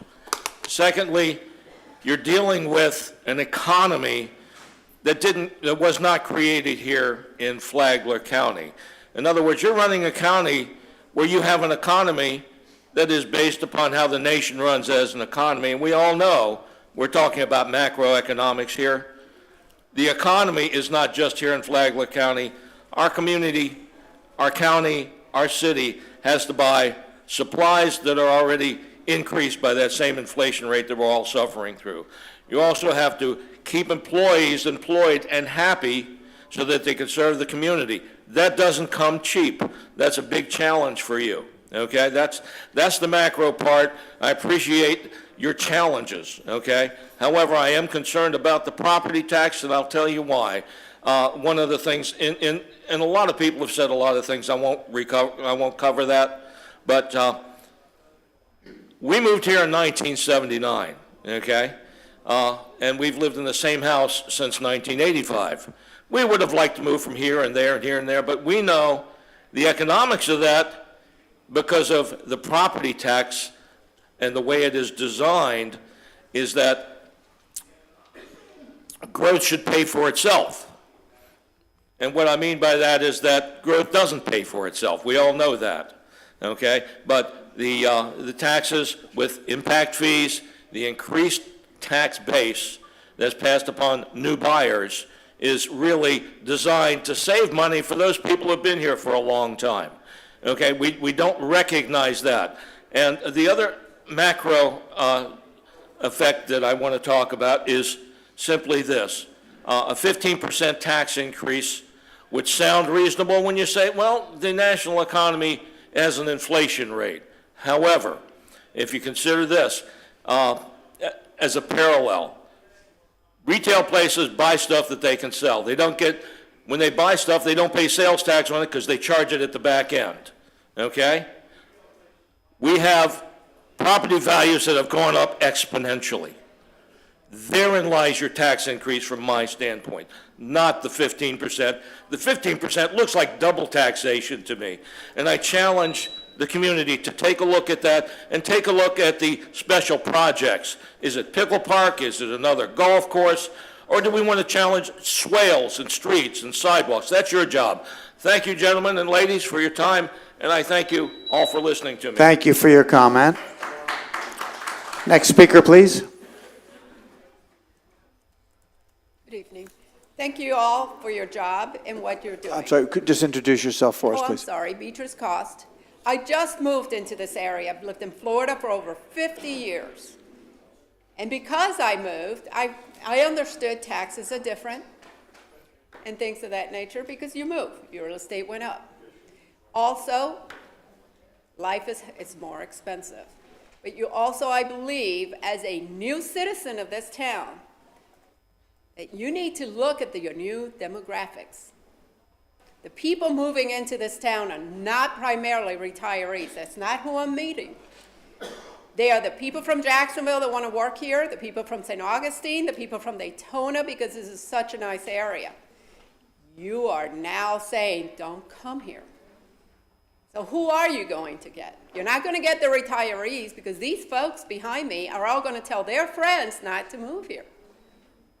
Maybe it's good because then those of us that are here don't have to put up with new people, but you're not going to have the real estate and income. The higher it is, it's not. I have lived here now since March. I heard about this 2 days ago, and my husband and I tried to make it, and I'm the one that's here. Where's it advertised, what you're doing? As an executive, my team doesn't change things without showing me Excel spreadsheets where everything is going. Where's your money going? Or my money, I should say. What are you spending it on? Where is that? I understand that the city manager is the one who really runs the city, not the mayor. But where is all that information advertised? I just voted in this election. I voted to vote everyone that was out, according to what we researched, to tell you the truth. That's what we did. Anybody that ran, that was here before, is out. And we've only been here a few months. And that's just from the research that we did. Because we are new, I am retiring here, because I still work, and I'm going to die in Palm Coast, and so is my husband. We picked a place to die. That's how we picked a place to live, to finish our lives. And we have a lot of years to go. And I'm sure with all these people that are here, they also feel the same way because they've lived here a long time. But as a new person, please think about what you're doing because you are ruining this town. But thank you for trying. And that's something I think people have to realize. You're in a hard position. So thank you. Thank you for your comment. Next speaker, please. Good evening. My name is Lisa Perkins. You know, it's your job to serve. You're to serve the people. You're to sit there and listen to the people. You've had widows come up here. You've had school teachers. You were celebrating the school people. But you have retired school teachers. You know they don't make a lot of money. You had veterans. You have retirees, older retirees that have been retired for a long time. They're not getting an increase of pay. You had a founding father come up here in front of you. I hope that you guys will really listen to them, especially the elders. Don't be disrespectful and spit in our face the way you did on your raise. The widow said she's going to have to adjust her spending just based on inflation. But yet you're up here pushing for everybody to vote on this half-cent sales tax for the schools. Well, how are they going to make money if nobody wants to spend it? You're not going to collect anything. You can't be doing this to the people. You guys, it's your fiduciary duty to make sure our money is well spent. And also to make sure that it's spent reasonably. You guys need to tighten the belts. I know there are places in that budget it can be tightened up. You had a high thing for the pickleball court in the regional tennis center, and now you've pulled that back. Where's that money going? You've been collecting for swale maintenance, but everybody screams their swales aren't getting maintained. Where's that money going? Tighten the belts. Everybody else here has got to tighten their belt to pay higher costs of everything. It's time for you guys to tighten and stop pulling it out of our pockets. Stop pulling it out of our pockets. You have more people living here, more houses here, than with the liability should be spread out. We should all be getting a little bit of break here. This is ridiculous. I feel sorry for the people who are renting. I don't rent, but I don't just care about myself. I feel sorry. Their thing is going to go up even more.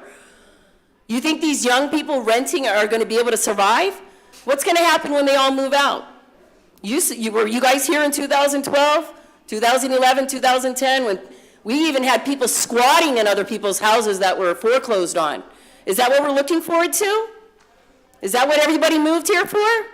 You guys, no to the tax increase. Thank you. Thank you for your comment.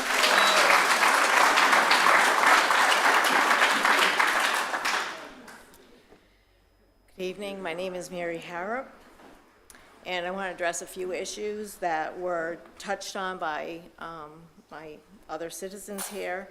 One of them starts with the tax increase, where most of the people here, if they've gotten any pay increase in recent years, it was probably 3% to 5%, so that should be taken into account. You guys were elected knowing what your income would be, and there wasn't a free-for-all that you could make it what you wanted when you came in. You know, be with everybody else, get a 5% increase to start.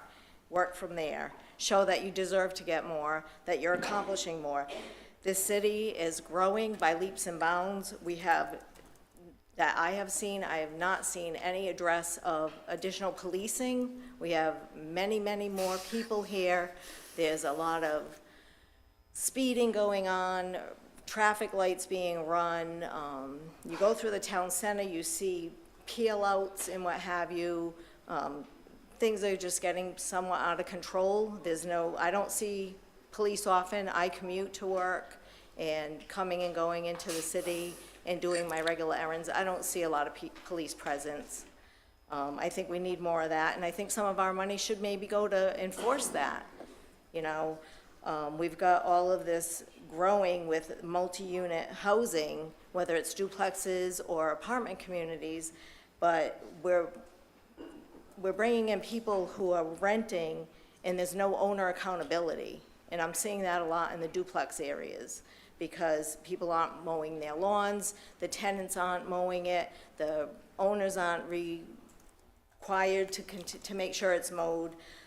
There's trash bins visible everywhere. I know that's against code enforcement, and that brings me to code enforcement. Code enforcement has become a joke since that law went into effect, that you have to call out on your neighbors and give your name and address so your neighbors can actually harass you when they get mad that they got ticketed for doing something they shouldn't be doing. We have a car that's had a flat tire and is not registered sitting in front of Central Landings in Town Center for months that has not been ticketed or towed. This is like beyond belief. If we're not, calling on our neighbors, code enforcement is invisible, and I was told by code enforcement that they're supposed to be making rounds every 2 weeks.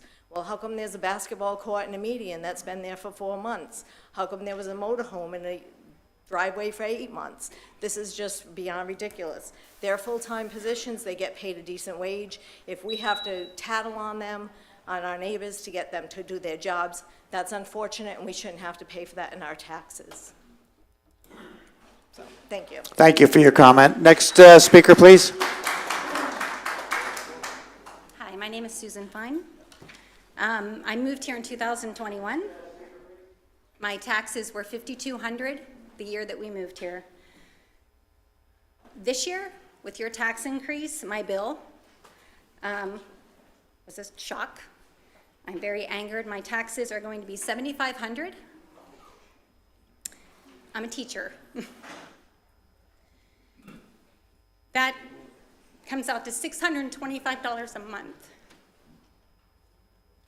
in taxes. Sorry. On top of increasing gas, food, homeowners insurance, car insurance, I don't know how many people in this room can afford $625 a month just in taxes. I don't live in an oceanfront mansion.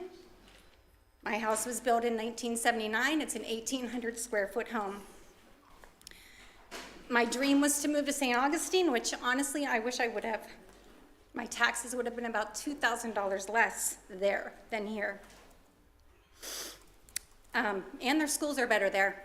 Meanwhile, in Flagler County, where our taxes are higher and higher than pretty much any county in the surrounding area, less than half of 10th graders this year were reading at grade level. That's the lowest in 11 years. I'm so angered and disgusted over this, as many of the other people here tonight are. I don't know if you know, but there's a separate room back there full of people here tonight. There was a line to get in here where I had to wait. I think you're making a huge mistake. You're going to drive more people out of Palm Coast, and you're going to discourage more people to move here. That's all. Thank you. Thank you for your comment. Next speaker, please.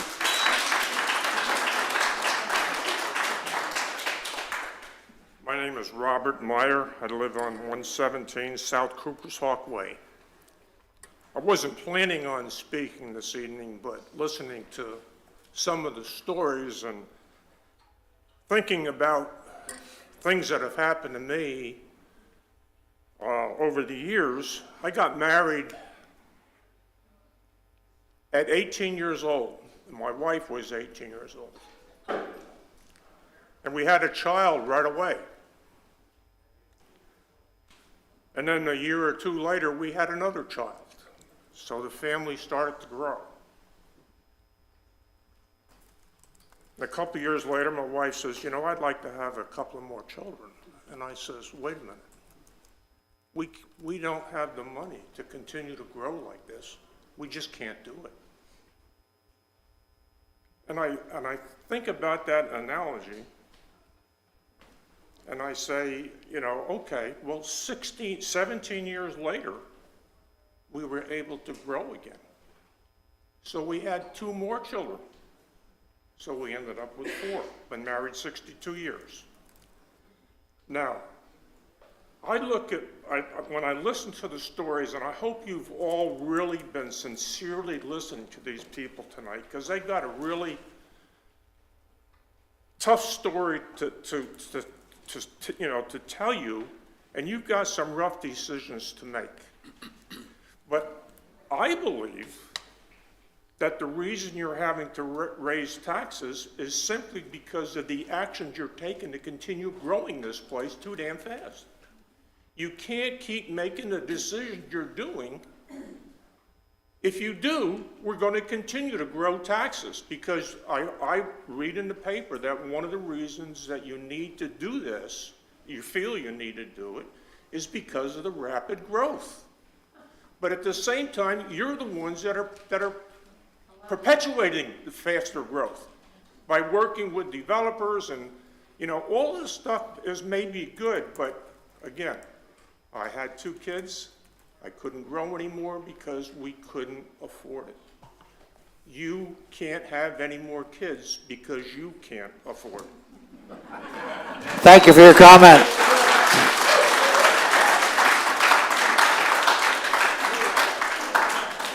Next speaker, please.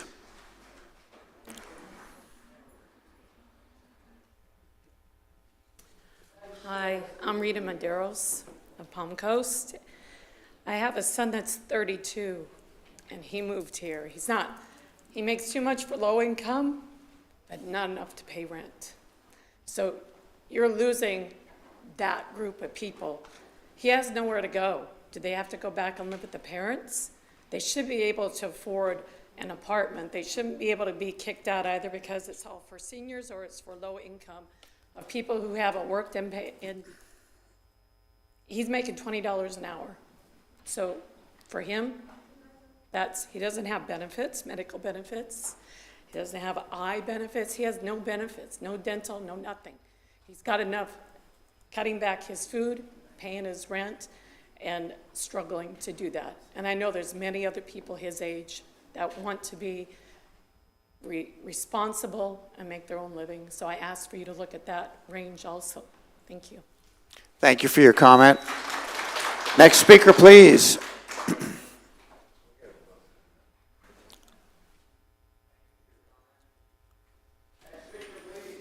Mr. Mayor, I'm Al Cryer from the Safety on Cimarron Committee. And in the essence of time, I would like to have our presenter come back next week, Tuesday, when we have a little more time. And we will see you then. Thank you very, very much. Thank you for your comment. Are there any additional members of the public that would like to address City Council at this time?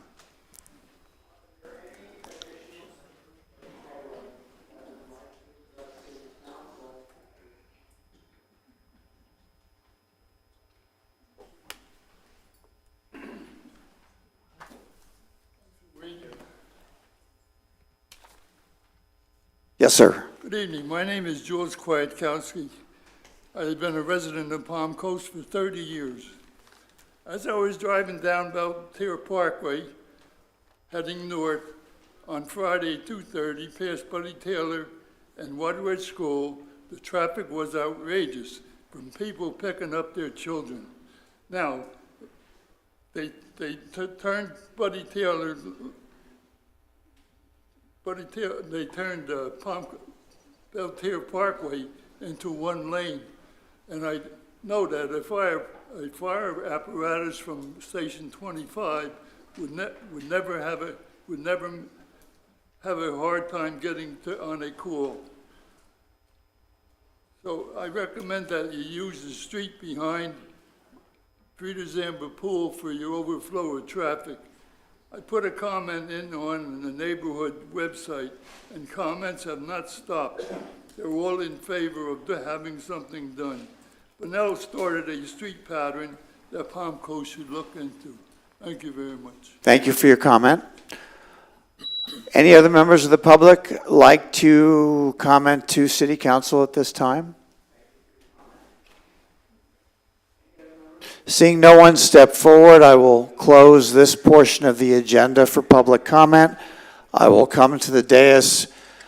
Council members, Councilor, would you like to make a comment on the definition of valuation? I think there were many comments, just to clear that. Yes, Mayor, thank you. Just for the record, the state statute dictates how properties are valued. The property appraiser follows the rules that are established by the Florida statutes, and the property appraiser determines the value of your property along with any exemptions that you may qualify for, and any decreases or portability where you can bring some previous percentage decreases to your next home if you move to in Florida. That's all done by the property appraiser. So if you've recently moved here or you are coming from another state, you're going to see certain increases that other residents don't have because they've been long-term residents of Florida or they don't meet any of the required exemptions under the statute. What the city's millage rate determines, and which is set by the proceedings with the budget and determining the millage rate, is how much the city millage rate, so the portion of your property taxes that will be assessed. And that is where you will see an increase specifically related from the city, not from the county or any other taxing districts that you may be a part of. Some properties are within community development districts. Those have additional assessments. Depending on where your home is, your home will be assessed in different manners. So I just wanted to clear up the differences between those, because I think while the city's millage rate going forward is going to result in an increase, as we've discussed, that's not the entire increase you may see, depending on what your situation is with your property. So I just wanted to clear that up for what it's worth. Thank you, Councilor. Any other council members like to comment at this time? I would just like to welcome our fellow council members. If they've gone through the budget and they have line items that they want to see cut for this upcoming year, I think now is the time. And I think it's responsible to us to enumerate these things in front of the public, to try to kind of have a back and forth amongst ourselves to see if there's anything that individually we want to see eliminated from the budget. So I would pose that question to my fellow council members. Councilman? Yes. Well, I'm at ease to say this. I voted against the raise, and I've been voting against every single development that has multifamilies. So I'm at ease to answer those questions. I don't even listen to the infomercial on Friday mornings for the developers. I don't even listen to them anymore. Meanwhile, I like the people there. I'm not under control from anybody. Nobody controls me. I control myself. The only thing that we have to understand here is this. There's a scale. There's money coming in. There's money that we're gonna have to spend. I could be a populist, even though lately populists are not too happy the way they voted against them, and say, okay, I'll make a motion to erase the salary that we had. I won't do that. That would be too easy. That's not for me to do. My colleagues already voted on that. Now, vast majority of the people in Palm Coast, this may sound a little critical, vast majority of the people in Palm Coast are homesteaded.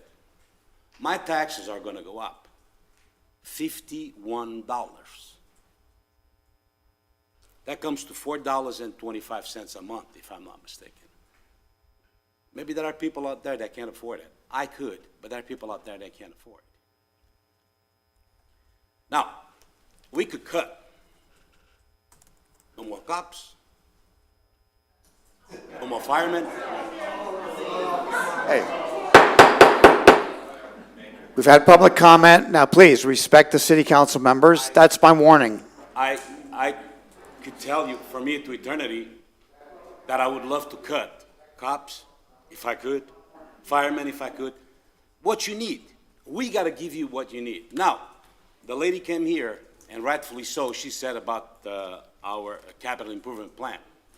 There's not one single cent that we're spending that was not explained to us. Every single cent was explained to us.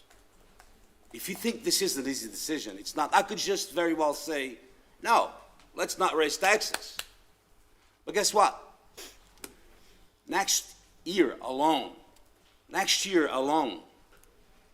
fixing your roads, $7 million. Fixing the roads, actually it's more than that. Some of us here, once the canal's dredged, we couldn't put it there. Meanwhile, they deserve to have the canals dredged. There's a bunch of other things that we have to consider. And if you think it's bad management, we don't manage. We either allow it or don't allow it or make law. That's done by the rightful departments. They're the ones who tell us what they need. Now, we could cut. Oh my goodness. We could say no. There's no more. The lady mentioned about the $20 million building. Have you seen the conditions for the last 20 years that the people work at Public Works? To the point that we have to come up with a new building. These people out there couldn't even keep a computer in a room because it was raining in those rooms. The price to build, and that's already in this budget. But that was explained to us over here, every single cent of it. Now, if my colleagues find a way to cut, and the department say, yes, we could do it, then I'll be glad to vote for it. I want to lower your taxes if I can. But what I don't want to do is lower the quality of life by the services we have to give you. And that's the balance that I have to put in my head. Because if anybody out here thinks that I will enjoy, seeing your home, your taxes go up $1, I don't enjoy it. But then on the other hand, it's my responsibility, you put me here, okay, to create a good quality of life. Okay? Is it too much money that we raising? Could be. You can't forget that our taxes are staying, the millage rate is staying the same. Unfortunately, or fortunately for some people, the price of your properties are going through the roof. I have no idea how a home went from $230,000 5 years ago to $600,000. That's mind-boggling. I really don't. I bought my house for $236,000. There's a gentleman that said that we should tell you what we pay in taxes and disclose. Right now, my house is close to $600,000. How?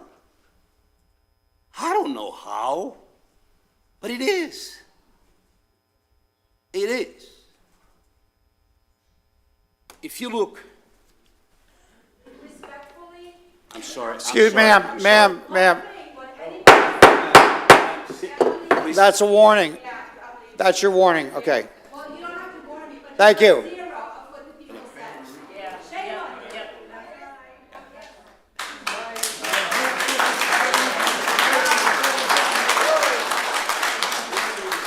Please continue, Mr. Vice Mayor. I had a few other notes over here. Okay.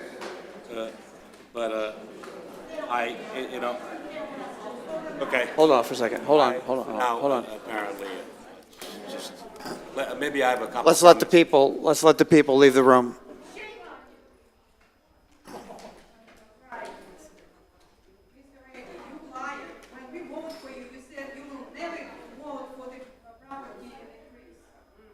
Please. Public comment has ended.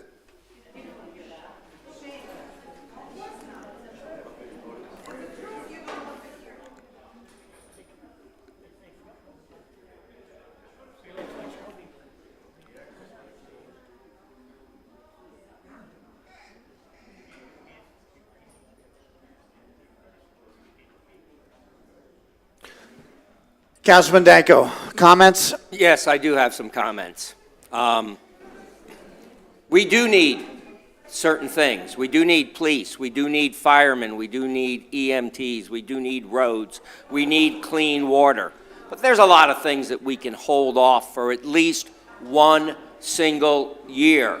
We have suffered a lot this last year. This economy, the folks in Washington, whatever your political background is or beliefs are, this economy's in the garbage. And we've all seen it and we've all felt it every time we put gas in our car or we've gone to the supermarket or whatever else we've purchased, if we can even find it because of the supply chain problems. So all I'm asking my colleagues to do is roll back this millage rate 1 year, one single year. And, they all said last week, except for me, they were going to vote for this millage rate. Well, once you establish the millage rate, that's it. It's a done deal. We're not going to go through that budget and do line item, line item, line item. I can't tell each department in this city where to spend, how many paper clips to buy or pens or whatever. We give them a budget, and they live within that budget. And they do live within that budget that we give them. They work hard at it, you know, they try hard, but they brought us a budget. I've not heard one person on this council, not one single person, say, hey, we can make a cut right here. Not one cut, guys. I've gone through that budget. I've found a few places I could make cuts. Number one, let's have a hiring freeze. We don't need new employees for 1 year. We can replace the ones that we promote or leave, but we don't need to hire more people. Right there is a cut. Our media department, you've got a request in there for $5,000 so you can hire a consultant to learn how to use social media. Learn how to use social media. I can find a 9-year-old kid to teach how to use social media. I mean, what's going on at Holland Park? We're now going to be, we're now looking at numbers tonight to deal with that disaster. How much are we going to spend on that thing? My feeling is rip it up, throw it away, and sue the people that built it. And let's be done with it. So all I'm asking is one time, just one time, let's have a rollback. Let's send a message to the county and everyone else, because if you look at that trim notice, it's not just us that's increasing your taxes. I looked at all the increases on mine. It just doesn't come from the city. Yes, Councilman Burkino's right. For those of us homesteaded, it may be a small amount. But then you got the county, you got the schools, you got everything.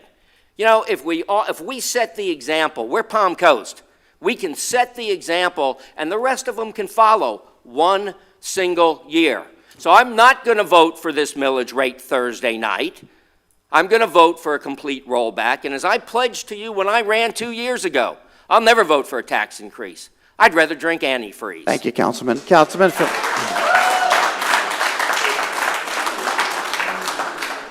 Finelli, any comments? Well, I'd like to thank everybody for coming out tonight. And I want you to know that I do hear you, and I know that our other council members and mayor hear you as well. These are very trying times for all of us. I have always been very conservative in my spending my entire life, right?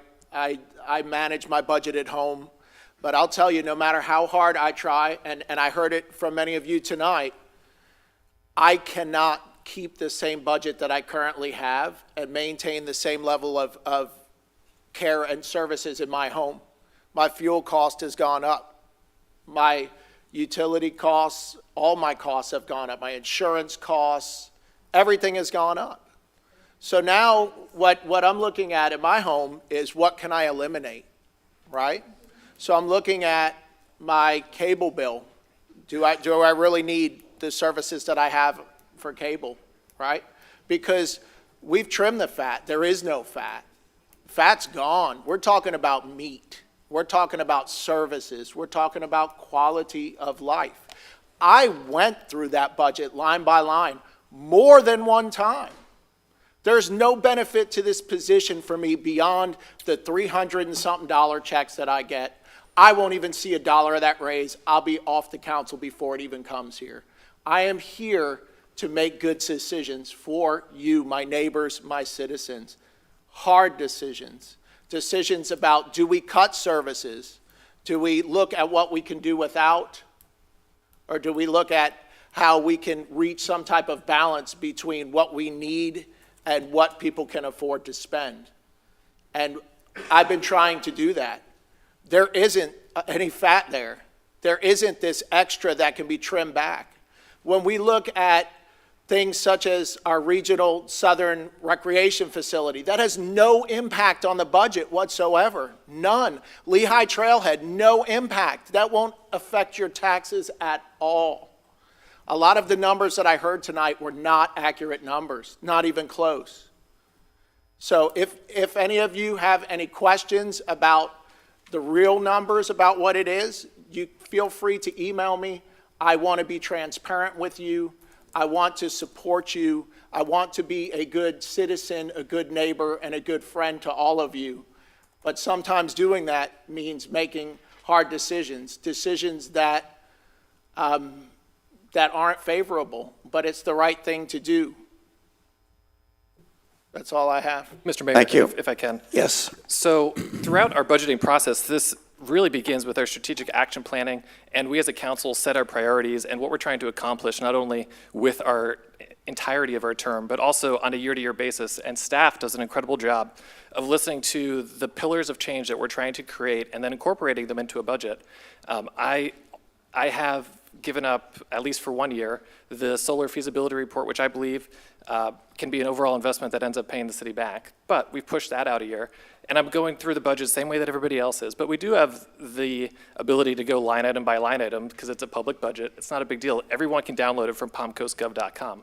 One of the line items is, we're talking about eliminating things, the saltwater canal system maintenance. That's something new that we established this year that we're talking about allocating funds to. Do we really need this? This is something that I think we can cut. I would challenge our council to say, why don't we push the cumulatively hundreds of thousands of dollars out multiple years to try to dredge our tidal-controlled canals. I mean, if we really want to be respondent to the individual sitting out in this in this audience, we need to identify things that we need to cut. We need to do that. I think that's one of the things that we should cut. Let's get rid of our saltwater canal dredging for at least a year. That's being pushed by council members who potentially may or may not actually, there's no benefit from this. It's tidal controlled. It isn't actually imperative for our drainage system. It's not a freshwater canal. There's about 25 boats that we've talked about that can't navigate the canals during low tide. Do we have a small violin for them?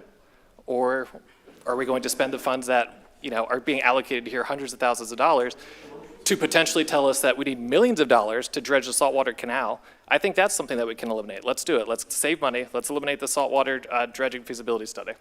Councilman, thank you. So, Can I just add something? all right, quickly, and then Yeah, let very me quickly. finish It's up. going to be very quickly. Also, in our budget, it's going to be the firefighters' retirement system that we need to finance. And we were told to put a hiring freeze, which could be done. So, Chief, no firemen for you. Sheriff, no sheriffs for you. Public Works, there's nobody going to the Public Works. We could save $5,000 on IT, no doubt about it. Let's roll back and let's see how much money we save with these two things. That's why when I hate to be a populist, but why doesn't somebody here tonight say, okay, let's start right here. Let's cut our salaries back to where they were. I challenge Councilman Danko to do that. Okay. Why would you challenge me to do that? Hold on. Why would you challenge Please, me? Why not challenge Councilman Cooper? Councilman, No, speak. I've just been called out, and I'm going to answer. No, you're not. How You're dare gonna you? speak to me. How dare you? How dare you? You storm out of this room months ago, and you vanish with a little hissy fit. And then you Please, come back here direct and your lecture comment us? to me. Why don't you get on a plane and go back to Portugal? Okay.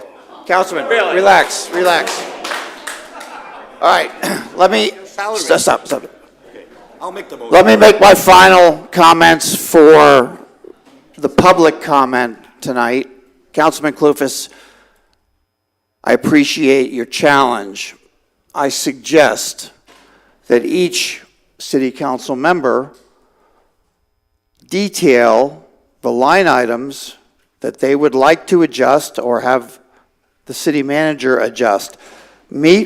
Call the city manager between now and Thursday, and I'll reserve my comments because, quite frankly, tonight, the budget is not on the agenda. Our first hearing for the budget is this coming Thursday. So I would challenge myself and each council member, if there are line items in the budget that you feel are exaggerated or are inappropriate, please reach out to city manager between now and Thursday. So I appreciate that. So with that, can I make a motion, sir? I would like to make a motion for your salaries to go back to the way they were before they were raised. I want to be a populist too. I would like to make a motion. See if anybody will second it. Is there a second? Of course not. That, you would save money, a lot of money. Hearing no second, the motion is denied. Okay. We will move on with the agenda for this evening. I welcome you all to return for the first public hearing on the budget, which will be Thursday evening, beginning at 5:30. Is that correct, clerk? 5:15. 5:15. Before we begin tonight with the city council business portion of the meeting, I want to take a moment to discuss City Council processes relating to approval or denial of items presented to Council at all business meetings. For each workshop, City Council receives a comprehensive overview of each item. At that time, it is Council's opportunity to provide opinions and ask questions on each item. Just as a reminder, items that are quasi-judicial in nature will require Council to base their decisions on only what is presented at the scheduled public hearings conducted at the scheduled business meetings.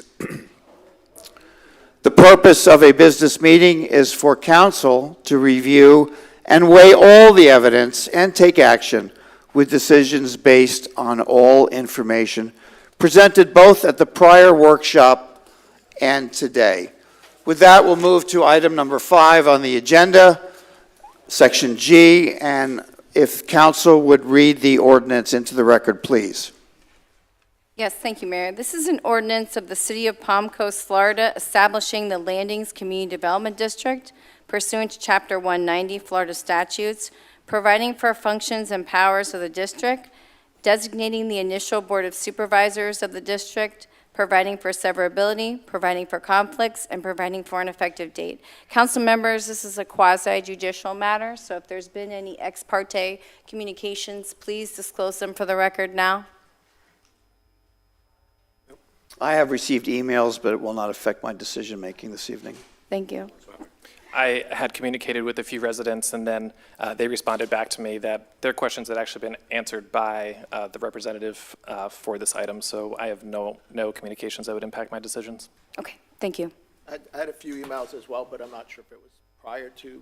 Right, we had the first read too. I believe you all disclosed some emails that you'd received then, so thank you. Councilor, is that sufficient? That's sufficient, thank you. Very good. Good evening, Mayor, City Council, Ray Tyner, Deputy Chief Good Development evening, Officer. Mr. Tyner. Good evening. This item was first heard at the August 9th workshop, and then your first read for this item was on August 16th. So we don't have a presentation. We're ready to take action. We are here for any questions you may have, as well as the applicants here too tonight. Okay, I would ask you to just describe the rationale or the reason for the request for the Community Development District, if you could, just in a few bullet points. Sure. CDD is a community development district. It is established by state law, requires a public hearing before the local government. And basically what a community development district is a funding mechanism to fund infrastructure and also to help fund and finance infrastructure on the project, like utility lines, and also is utilized to maintain infrastructure as well.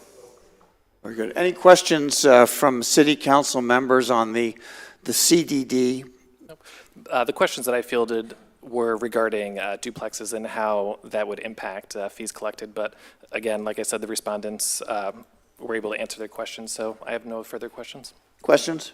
No. Mr. Tyner, the original intent of a CDD is for growth to pay for itself by the community itself and not by the city. Is that correct? Oh, that is correct. The city has no obligation whatsoever. Okay.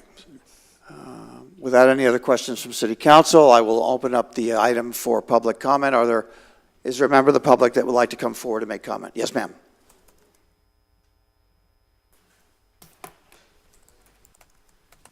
Hi, my name's Leah Labarge. I actually live in the community area that this proposal is for. I haven't seen anything as far as the actual development, and I know that they're talking about infrastructure. One of the biggest issues we have in that area is, again, the sidewalks. They're along Citation Road. There are no sidewalks for anybody to walk on. You are required to ride your bicycles or walk the streets with your animals or your children in the streets. So if there is infrastructure as part of the CDD, I would like to see that is included in that. And also Belterra south towards Route 1. There are, where this development is supposed to be at Citation and Route 1, but again, I haven't seen, no, Citation and Belterra. I haven't seen any of the development structure of it, but going down Belterra, there is no left turn lane onto Citation, and you have the corner right there.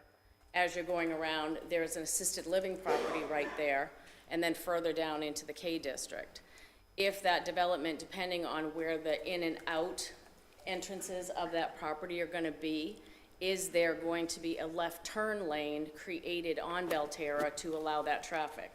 If not, just north of there, where Laguna Forest is, there is an actual left turn lane, which potentially runs the risk of having 399 homes in this community, 2 cars per home. That's close to 800 cars coming in and out of that area. There is a left turn lane on Laguna Forest, which takes you directly down to Citation on Laguna Forest, or you can turn onto Llama Trail, which has a curve and takes you down to that Citation area also. So what my concern is as a resident in that area is the volume of cars that are going to be coming down into our neighborhood. For ease of entrance and access for particularly people coming home that want to turn, you have a backup on Belterra. What is the actual infrastructure that they're talking about, and how does it relate to the actual overall street entering and as you come to this community? I see it being a safety issue. Thank you. I'm going to ask City Manager to get the contact information and perhaps have staff provide the information that was asked for. That would be very helpful. And yes, sir.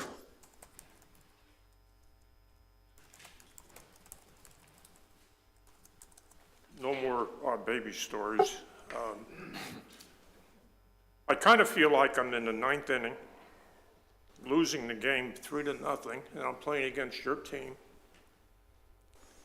And you've got Jeff Douglas pitching for you. He's the developer, and he's one of the best pitchers in town. And you know who he is, I know, because he works very closely with you guys, and I'm sure you have a pretty good relationship. I'm not against the CDD. Let me start out with that. But there are some things that we've had to live with in that Grand Landings development. By the way, I'm Robert Meyer, 117 South Cooper's Hawk. That we've had to live with this developer. One is that I've been there for 5 years, and most of you know it's a, quote, gated community. It just happens to be that the gates are up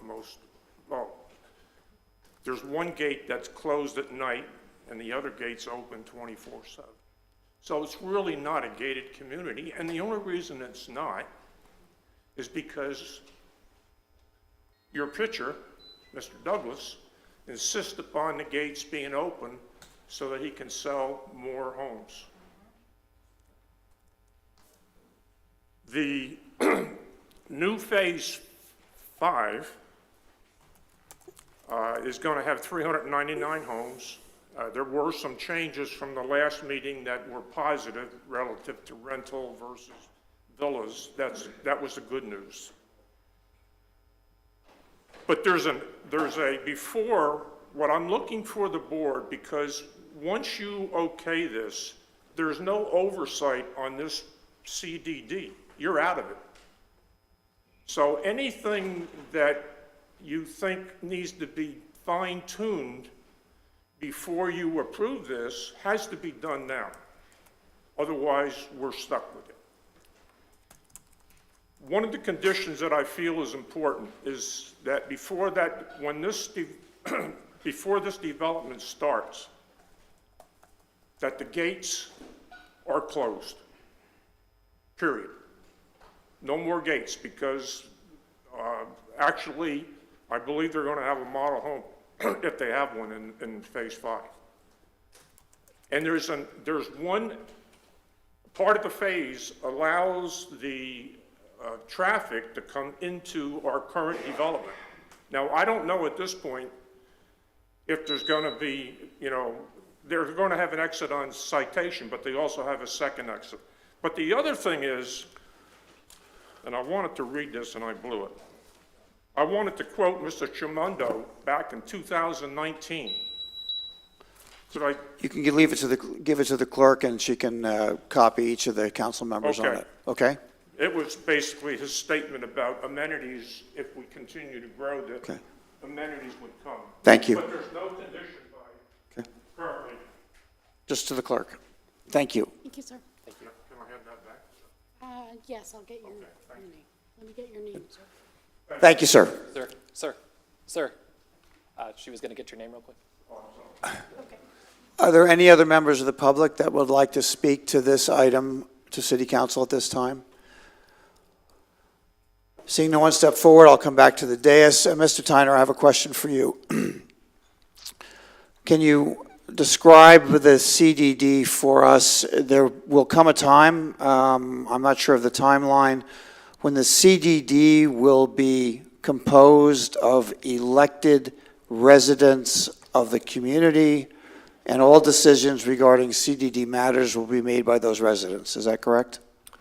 I'm going to yield to our attorney on the structure of the CDD, Mayor, because I don't want to misspeak, but I do know that, I'm not a CDD expert, but it is going to be a board. Don't know if it's necessarily the residents there, but it is made up of a board that has decisions. They're quasi-judicial, they have public hearings, everything is in the sunshine there.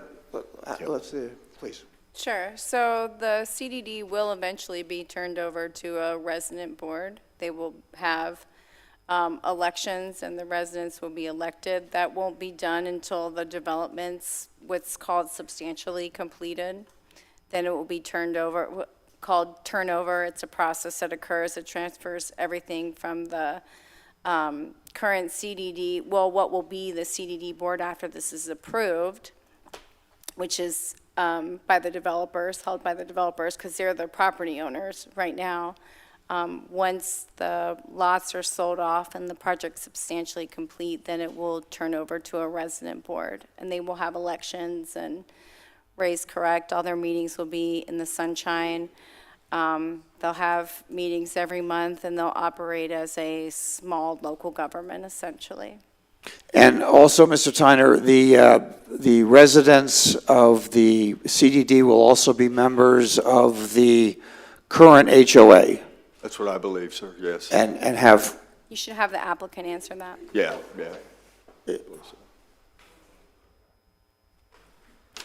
Good evening, Council. Vincent Sullivan. Yes, ultimately, the residents in the CDD are going to be a member of the overall homeowners association. okay, so whatever affects the homeowners association will be decided by the residents. Correct. The new residents in this proposed area will have a voting right in the Grand Landings Master Association. Amongst all the residents. Correct, amongst the existing phases, but the residents in this proposed area will be the only residents that are entitled to vote for the CDD matters. Okay, understood. Are there any questions on the presentation from City Council? Okay, with that said, I would ask for a motion. So moved. Do I have a second? Second. I have a second. Any other discussion by City Council at this time? So a roll call vote, please. Did we open it up for public comment? Vice Mayor Branquinho. Yes. Councilmember Danko. Yes. Councilmember Finelli. Yes. Councilmember Clufus. Affirmative. Mayor Alfin. Yes. Motion passes 5-0.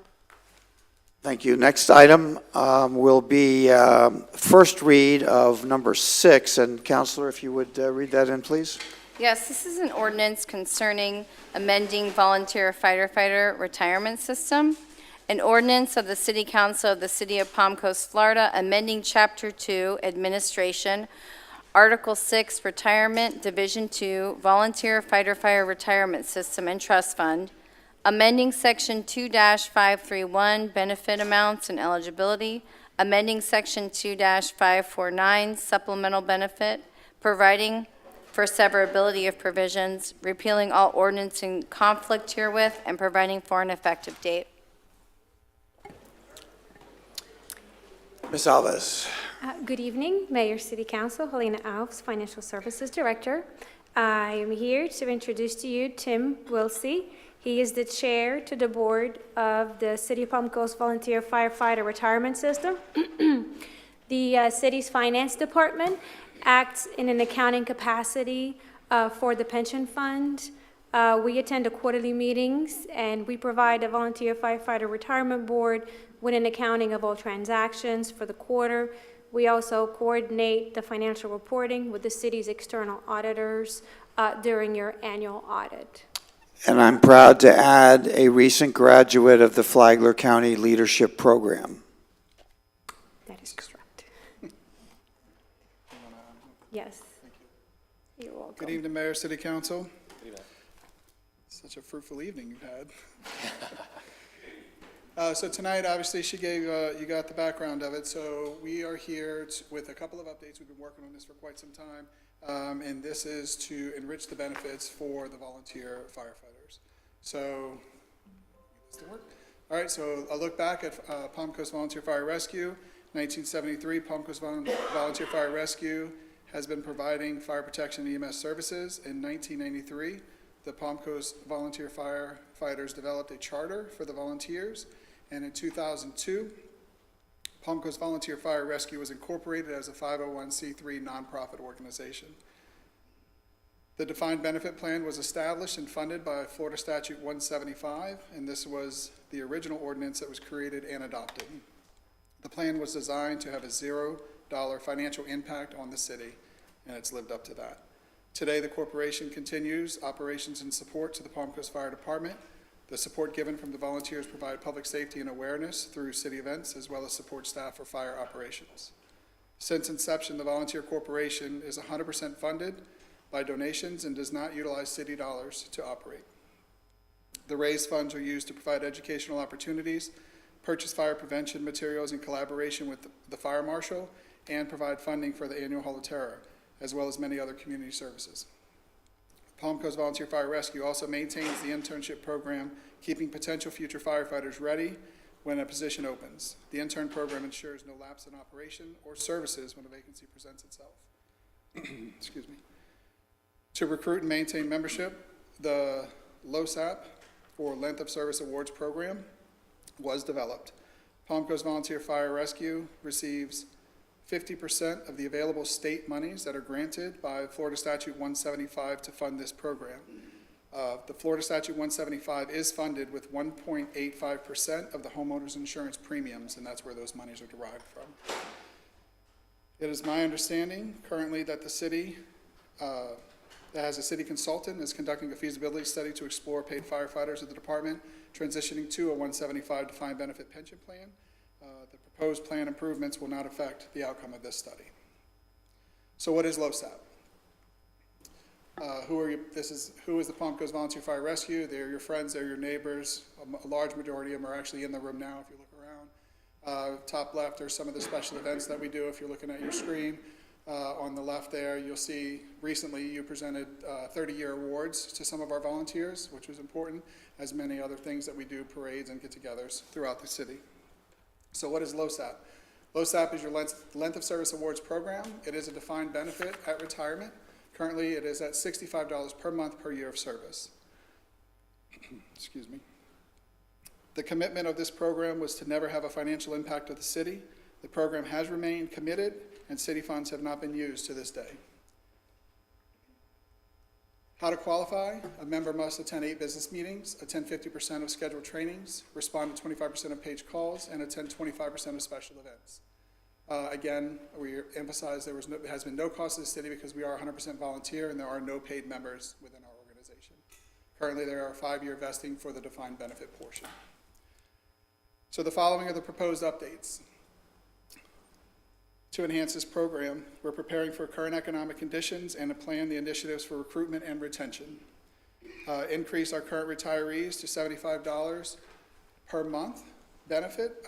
Currently, they're lower than that, but they have a variety of different levels depending on when they retired. Increase our defined benefit. This has been the first increase in probably a decade. $65. We did a two-stage approach to look for future growth. That way this wouldn't have to be continuously be presented. So $65 to $85 for members with up to 10 years of service, and then members that make 10 years of service would go from $65 to $100, and then that would be a flat rate for a long time. Add graduated vesting to our current share plan. Share plan essentially is a forfeited account for members who didn't vest. Those monies are distributed amongst active members. So currently there's no vesting for interns, and we want to promote that program. So we're adding a 20% vesting per year. So if they do one good year, 2 good years, et cetera, they would get 20 or 40% what's in their forfeited fund account. So that's an item that's new to this that we're adding. So the LoSAP Pension Board remains committed to never having a financial impact on the city, and all the above items will continue to have a $0 impact on the city. So I'm here for questions, and I also have on Zoom our LoSAP attorney as well for anything that's above my. So I would just have to comment that what you describe is a remarkable program for a remarkable group, and I would actually stand up and say, thank you.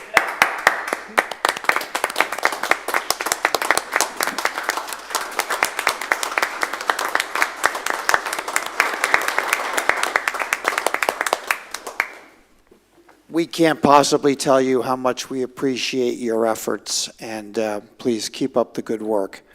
Are there questions from City Council regarding the detail of this presentation?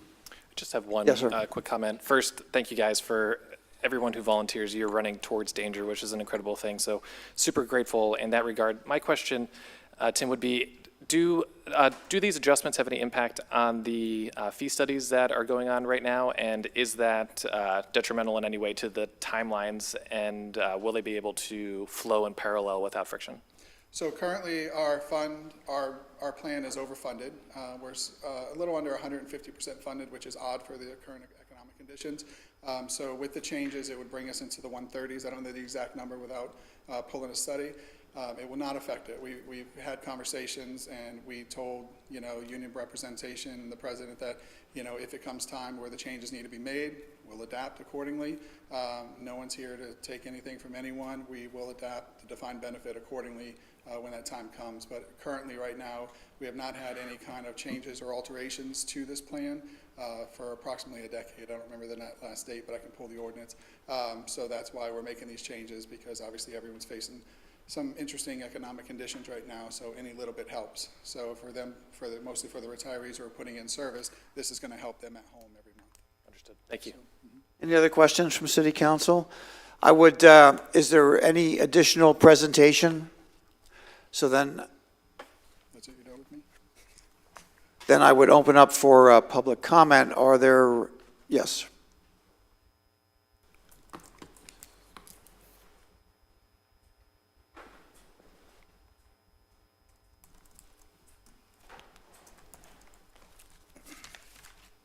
I certainly wish you had brought the bagpipes tonight. I wore a suit, no kilt tonight, so sorry. Good evening, Mayor Alphen, members of council. Patrick Giuliano, President of the Palm Coast Professional Firefighters. So I represent the professional firefighters of Palm Coast Fire Department. They staff the frontline apparatus of the emergency apparatus that serve the citizens 24 hours a day, 7 days a week. We're the city's only labor union and proudly provide the residents and the visitors of Palm Coast excellent fire and rescue services. So, as you heard the presentation, Florida Statute Chapter 175 established the Municipal Firefighter Pension Trust Fund as a means not only to provide a secure and dignified retirement benefit to Florida firefighters, but it's also a tool to recruit and retain qualified applicants required to keep our communities safe. So since last year, the Palm Coast professional firefighters have been in negotiations with the city on a proposal to transition the professional firefighters from our current 401A defined contribution retirement to the Chapter 175 Municipal Firefighter Pension Fund. It's the same pension that we're talking about. But we're anxiously waiting the conclusion of the city's actuary study from GRS Consulting. So although the delay is disappointing, I'm using this time and this opportunity to meet with each of you to discuss how Chapter 175 can benefit the city of Palm Coast as well as the firefighters we represent. and I recognize how important and complicated the issue of retirement security can be. Fortunately, we deal with complicated issues every day, and I'm confident that we can work together to find a resolution. So over the next week, I look forward to having an opportunity to discuss with each of you our proposal and working with city administration to develop a comprehensive plan so that the next time this ordinance appears before you, it includes both professional and volunteer members. And I just want to thank you for the opportunity to share this information. Thank you, Mr. Giuliano. I'm going to defer to City Manager for a moment. Does this fit your agenda properly?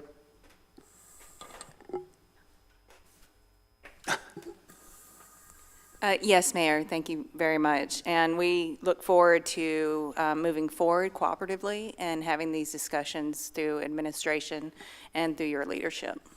So help me here with what would you like, what direction are you looking for from City Council at this moment? Well, specific to this item, that's what's being considered tonight, the adjustments. From what was just presented, you know, making sure that I can help coordinate any meetings, facilitate those discussions, and moving forward, ensuring there's a timeline that we can all move forward and due diligence. So my suggestion to my fellow City Council members is that we table this item until the next, no? No. No, I think what we're talking about here as far as moving the study, it's ongoing right now, it's happening. This ordinance, the first read, any delay will delay what is included here. Because we run up against a fiscal year deadline, is that correct? Yeah, okay. It is, Mayor. That's why the dates within the ordinance has a retro component to it, and that does have a catalyst of how these changes are affected in the budget. Okay, then let me withdraw my suggestion, and we've had the public speak. It's back to the dais. Any final questions at this point? If not, then I would ask for a motion. I'll make the motion. Have a motion to approve? Second it. And we have a second. Any further discussion? Let's have a roll call, please. I do. I have hold on. one comment. Yes, sir. Just before we vote on this. So voting on this tonight is not going to impact what is going on with our city firefighters and what they're working on in their proposal, right? These are. So Mr. Giuliano represented that there would be an ongoing discussion and felt comfortable, as you have also indicated, that you'll come to a solution that is in favor of everybody, all parties involved. That's my understanding. Okay, very good. I'm good with That's that. good. Thank you for the question, Councilman. Okay, with that, I will ask for a roll call vote. Vice Mayor Branquinho? Yes. Councilmember Danko? Yes. Councilmember Finelli? Yes. Councilmember Clufus? Absolutely. Mayor Alphen? Yes. Motion passes 5-0. We move to the next item on our agenda, which is resolutions, item number 7. Counselor, if you would. Yes, this is concerning the Holland. Give it a second. Okay. Sorry.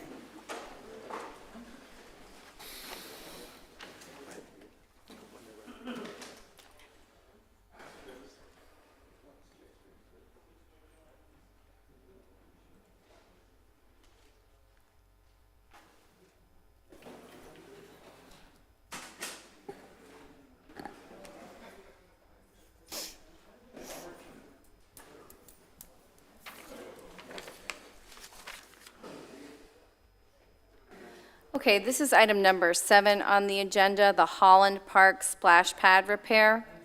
A resolution of the City Council of the City of Palm Coast, Florida, approving additional expenses related to the Holland Park splash pad repair with Martin Aquatic, authorizing the city manager or designee to execute the necessary documents, providing for severability, providing for conflicts, providing for implementing actions, and providing for an effective date.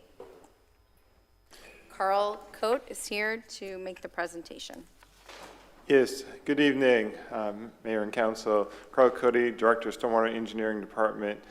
So I'm here just to kind of give you an overview, status update as to where we are with the repair of the splash pad at Holland Park. As you recall, Gray Robinson, our city hired attorney to assist us in this process, presented this slide to council. I updated it with a few dates. There has since been some site inspections with the various involved parties and their experts and legal staff as well throughout since this was presented back in April. There's a surety meeting that was held in June. Notices went out. There's a mediation date that has been set and established for October 5th. So from a legal's perspective, that's where things are moving, and this is what's happened since the last presentation. In addition, the city hired Martin Aquatic to go do an assessment of the splash pad to help identify the root cause or causes of failure and which parties were responsible for the failures that had occurred. They did an initial assessment of their inspection and test results that were taken, and the main component is the poured-in-place material that was in place failed. And so identifying why did it fail, there's several factors involved. One component was the drainage deck below the surfacing, and there were some assumptions made. Since then, the entire PIP has been removed, so we could ascertain specifically if there were any drainage elements or sloping conditions that were out of compliance.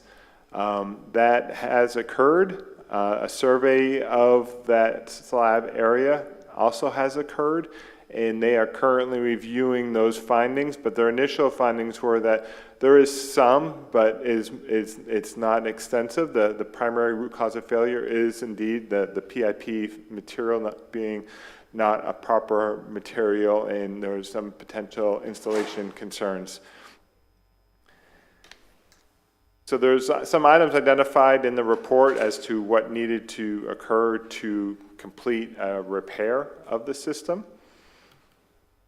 So to move forward with the process and the repair, there's the next step, which is to actually design the scope of work for the repair needs so we can put hard costs to it. We have some estimated costs, or we have some technical experts and consultants on the team, on the legal staff's team, that have put together some numbers that will be used in the mediation process, but having a full design with accurate specifics as to what the work is going to entail will give us hard, true costs as to what that financial obligation is for the parties involved. It will also put us in the ready to move forward with putting this out to bid and getting contractors lined up and being able to open in the next season. So as you recall, Martin Aquatic, they have done 2,500 projects worldwide. This is their specialty that they actually work in. And this is a timeline. September 6th, that's today, we're presenting those initial findings. They will be updating that report after the review of the survey information and adding some appendices, updates to that. After tonight, the goal would be to use all those findings to move forward and prepare a design, a repair package, so we could have some actual repair costs fixed to move forward. Mediation date set for October 5th, and then at that point, there would be determination made whether we need to file a lawsuit or whether mediation is going to be successful. In the interim, that would lead council with some decision making on whether we move forward with the repair and then recoup the costs if we have to go the lawsuit route, or if we hold off and wait for that process to finish and then go out and move forward with any sort of repair to the splash pad. So some of those dates moving forward, we have some decisions to make, but currently to keep the process rolling would be to complete the design and identify what the repair actually is to have some numbers and a product ready to move forward. Excuse me, Carl, are you talking about spending money on a design before we even know who pays for it? These dollars would be included in the mediation recovery costs as part of, from the people that are at fault. Right, but are you Correct. talking about spending money before we finish mediation? Right now we have some assumed costs based on not being able to fully identify the exact repair extents of some of the items and the process involved with making those repairs. We have some generalized costs that we can use to go into mediation. Having a hard design would give us exact quantities and method and means of a repair plan that would be being able to have a hard number as to what those costs are. How much will a design cost us? It's in the agenda packet. I believe it's just over $92,000. So $92,000, and we haven't even made a decision if we're going to keep this thing or not. So if I may, I think what city staff is asking, it's kind of an administrative question. In order to strengthen our position in mediation and for us to decide what it is we want to do going forward, they have to solidify the costs involved. That's what he's asking for us to decide tonight. So does that answer your question or not really? No, not really, Go ahead. because we So had our... help me understand it. We had our Zoom meeting last week, and I got to tell you, I was very concerned with the lack of answers from the attorney. Very, very concerned with those lack of answers. And I asked you specifically, how much did this splash pad actually cost us, everything involved? You couldn't give me a breakdown on that. Yeah, I did do some homework on that, and Okay. because the project was a larger scale project, so we built the maintenance building, we did a bunch of other projects, the bocce ball. So like site work was a line item in the bid. So how much site work was allocated to the splash pad? You know, we're taking some guesswork, but if I had to take my best stab, the dollars associated with just the splash pad was probably somewhere in between $2 and $2.5 million, and that's just my best guess, you know, without having some of that breakdown. I do think we need to go forward with the legal process of this. You know, absolutely, we want them to pay, whether it's pay to repair it or pay us for the damages it's caused. But I can't see us wasting almost $100,000 to design something that we may never actually build. Because, I mean, I got to say, at this point, I'd like to see us recoup our losses legally and rip this thing out of there. Right. So, Councilman, okay, a couple questions then to help me with this line of thinking. I appreciate it. When you're in mediation, or if perhaps it goes before the judge, how much are you going to ask for? I'm understanding that this study will solidify what the numbers actually are, because at this point, I don't think staff knows what the number is. It's assumed because of the history, the length of the project, it was combined with other projects. This buttons it up, so you're able to hand the mediator or the judge, hopefully not, but the mediator, this is what it costs. And it allows us, I'm sorry, one more thing, to make a best decision, should we go forward with this park or not, or is there some other option? For example, you suggested perhaps we tear it out. Okay, how much does that cost? I don't know. I don't know how Right. much it costs. So- But I do know, apparently, it cost us $2.5 million around, roughly, we think, to build this thing. Right. The material has failed. It failed very quickly. We've been denied use of this. Absolutely. Our citizens have. When I asked the attorney about that, he just kind of threw his hands up like it was nothing. I'm wondering if we even have the right attorney, because I think denying our citizens the use of that is worth something. Agreed. We paid And I think for it, we made but that. our attorney Yeah. just threw his hands up. So I'm not really willing to go forward on anything at this point. So I maybe find a new attorney, because I don't think we're on the right page with this. So I don't want to spend $100,000 to design something we're never going to build. And I can't imagine these guys are looking at this, they're looking at the failed material. You got a builder pointing his finger at a designer. Why should we have to pay to design something to replace this with? when we don't even know if So, we're going to do well, I it. think the answer, once again, is if we're able to go into mediation with hard numbers, it strengthens our position. If we take that route and we wait until mediation is over, do we lose something? I'm not an attorney, I can't answer the question, I don't know. I'm not sure, but I was very concerned with the attorney's answers the other day. I don't have confidence in this attorney, so I don't have confidence in spending a penny at this point. You would think that the designer or the builder would say, okay, we're going to have to replace this material with that material.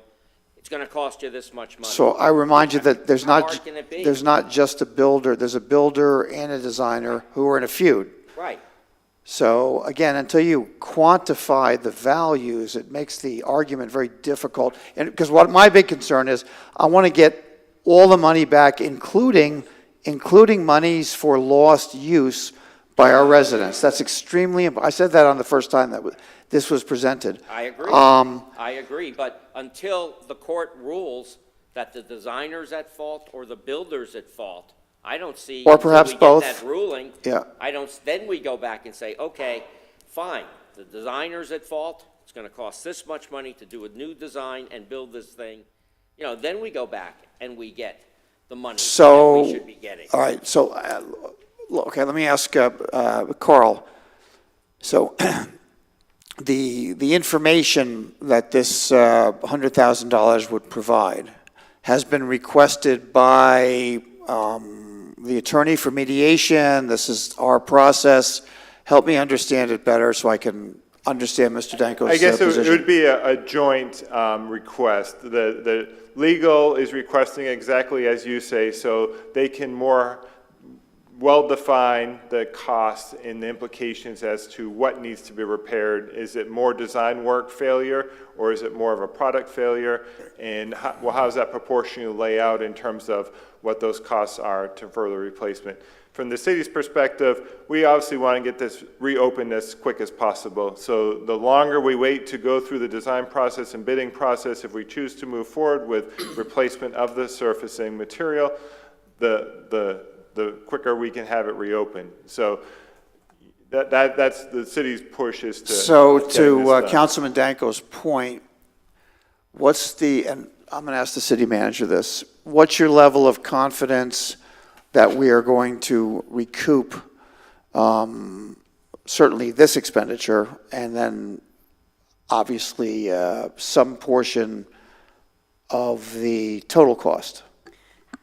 So in our close coordination with our legal counsel on this matter, it's very important to make sure that we have the supporting evidence to defend getting those costs back and the professional expertise to recoup those costs. So it is a priority, absolutely, for administration, but it does come down to certifying, the results and making sure that the integrity of that is there as well. So If I may, Mayor. Please. So the reason why this is being requested at this time is in the hopes that it will make mediation more fruitful. The reason why we're doing mediation now prior to litigation is if we went into litigation, the court would require pre-suit mediation anyway. So this is a way to check that box preemptively and try to get this worked out quickly and with the least expense and time involved. So the more information that we have going into mediation, the more fruitful it will be in the hopes that we can say, okay, here's the breakdown of what the design cost is, what the building cost is, and here is who should be responsible. And that is worked out, and we recover those costs to do that. So that is the reason why this is prior to moving into a lawsuit where we would be required to go back and do this mediation anyway before we got it before a judge. Okay, Councilman Finelli, you have a comment? I do. So we're never going to see the crowd, the room fill up with the people that are going to benefit from this, right? It's our children. It's our kids, my kids and all of the youth of our community. This has been just such an exciting amenity for them. My kids particularly and all of the other kids in the community. I think we owe it to them to get this right. When I hear tear it up, you're tearing the hearts out of our children in this community if you were to think of removing this. I think we need to get this right. It's not our fault. It's a bad situation that we've come into, but I think we need to do this and get it right and do it in a way where we can get this thing back up and running and do it to where it's not going to cost us any additional money because we've already paid for it. Councilman? Just, if we have any other questions, I believe that our lawyer is on the phone right now. I understand. That's what I was told today. If any questions or any comments, he could answer them because he's on the phone right now. So, but I don't have any questions. I think the meeting was fruitful, the one that Councilman Clufus? I would agree. My meeting was fruitful as well, and I appreciate all the context that I was given. I would also say that this is a critical amenity to the youth of our community. I think Councilmember Finelli hit the nail on the head. While this was open, it was unbelievable to see the amount of joy and happiness that it really brought a ton of families in Palm Coast. I mean, it brought so much joy that people were coming from out of town to use it. And I think that this amount of money that we're going to spend to have basically the preamble done, which we would have to have done anyway, to try to recover monies to make us whole, is basically just getting our ducks in a row and being smart and getting this done before a judge tells us. But more critically to me, going into mediation, when we have something that is designed, it's basically this is what you owe, and here's the proof. Otherwise, when you go into mediation and we don't have this type of materials, I would imagine that they're basically going to say, how can you prove that?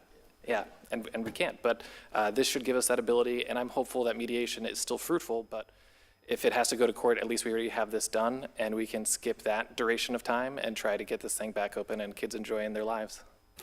So I guess what I want to know is this fruitful for mediation or is this fruitful for trial? Which are we talking here? It's fruitful for both. It'll be used for both. But we can go through mediation without it. Sure. And then if mediation fails, then we go to the next step. Or we reach a point in mediation where they say, okay, it's our fault. What do you guys want to build? Then we could go forward then. I mean, how long does it take to do this design? Because I don't want to delay things if we can fix this and actually make it work and actually get them to pay for it. Right. The design could take a minimum of 4 weeks. 4 weeks. They're currently going through the survey data now to identify how many spots potentially with the drainage system that may need to be corrected. So that's part of the unknown that they'll be working on as part of their evaluation. So we could wait 4 weeks. The difficulty is if you mediate and you don't have the right numbers because you don't have the proper scope of work identified, then you could come to a point when you do go to design that the mediation didn't result in enough dollars to fund the actual repair. And I'm not the attorney. I don't know what happens at that point in time. Right, I mean, I'm assuming it would need to be revisited or opened back up to an extent. I mean, but if we've already signed a settlement agreement through a mediation, we need to have some type of comeback clause in it or something to be able to open it back up for additional costs, but I wouldn't suggest that as a method forward. Right. The Martin Aquatic highly recommended that they're saying that this is a repairable system. This is not a catastrophic failure of the actual splash pad assembly. This is the surfacing, it's the coating, it's like the roof on a building that has failed. They have used products out there, that one of them that they are recommending, there's only one that actually meets all the NSF national requirements, where they've been in over 500 splash pads across the country. Martin Aquatic only uses their product, and they have had no issues in using their product on any of their projects that they have done. So they highly believe that this is a project that should be refurbished and put back into its current condition that it was when it opened as a splash pad. Right. That's I their understand recommendation. that we had a choice of materials and we went with the cheaper material when this was built, correct? Well, not necessarily. There was a product specified by the engineer during the process that was an incorrect material, and That is really what happened. It was not intended for this type of specific application. It was approved through the whole process by the manufacturer, the installer, the engineer, the contractor, went through the process and resulted in a condition where the product did fail. We don't want to use this material again, obviously. Not the one that's in place. There is Did we- material out there that is intended specifically for this. I asked at that Zoom meeting last week if we found any history of this material failing in a splash pad, similar to what's happened to us. Do we have an answer to that? Not for the product that we have. So that's never been used in a splash pad and failed before? We haven't come across that data yet. We're still researching. Yeah, I think that's Councilman, I think that's a part of the basis for the case, is that either the builder or the designer chose a material that they warranted would hit specs, but was either untried, untested, or certainly was incorrect. But I remember during my conversation with the attorney, because of that factor, he told me that we'll probably have to pay the difference in material to repair this. And I thought that was a pretty lame answer, to be honest with you. You know, he used the material, and, you know, now I'm being told by our attorney, not you, the other attorney, that hey, yeah, you know, you may have to pay more for a better product. It wasn't our fault that it failed. I guess I don't have a lot of confidence in what I heard last week on how we're pursuing this legally. I really, really don't. I hate to, you know, I hate to do a pun like, you know, like Nick would do, throwing good money after bad. But it is, you know, I like the splash pad, appreciate it, but we have a splash pad called the Atlantic Ocean. It's pretty big out there. I think this was a mistake when it was first built. Do we know if I asked the other question, what type of warranty would we get from this design? Have they told us? So that might be a question, since the attorney's on the line. Do you want to pose it? Yeah, what kind of warranty? 250,000 miles, 5-year drivetrain. Yeah, exactly. Free oil changes. I don't think the attorney is not on the call okay. tonight. I was told he was going to. I'm sorry? It was for the previous item? Yeah, okay. So I don't know, I have a lot of questions with this. This is like pouring $100,000 into this. Yeah, we did ask Life Floor about the product life. You know, every product out there has a lifespan.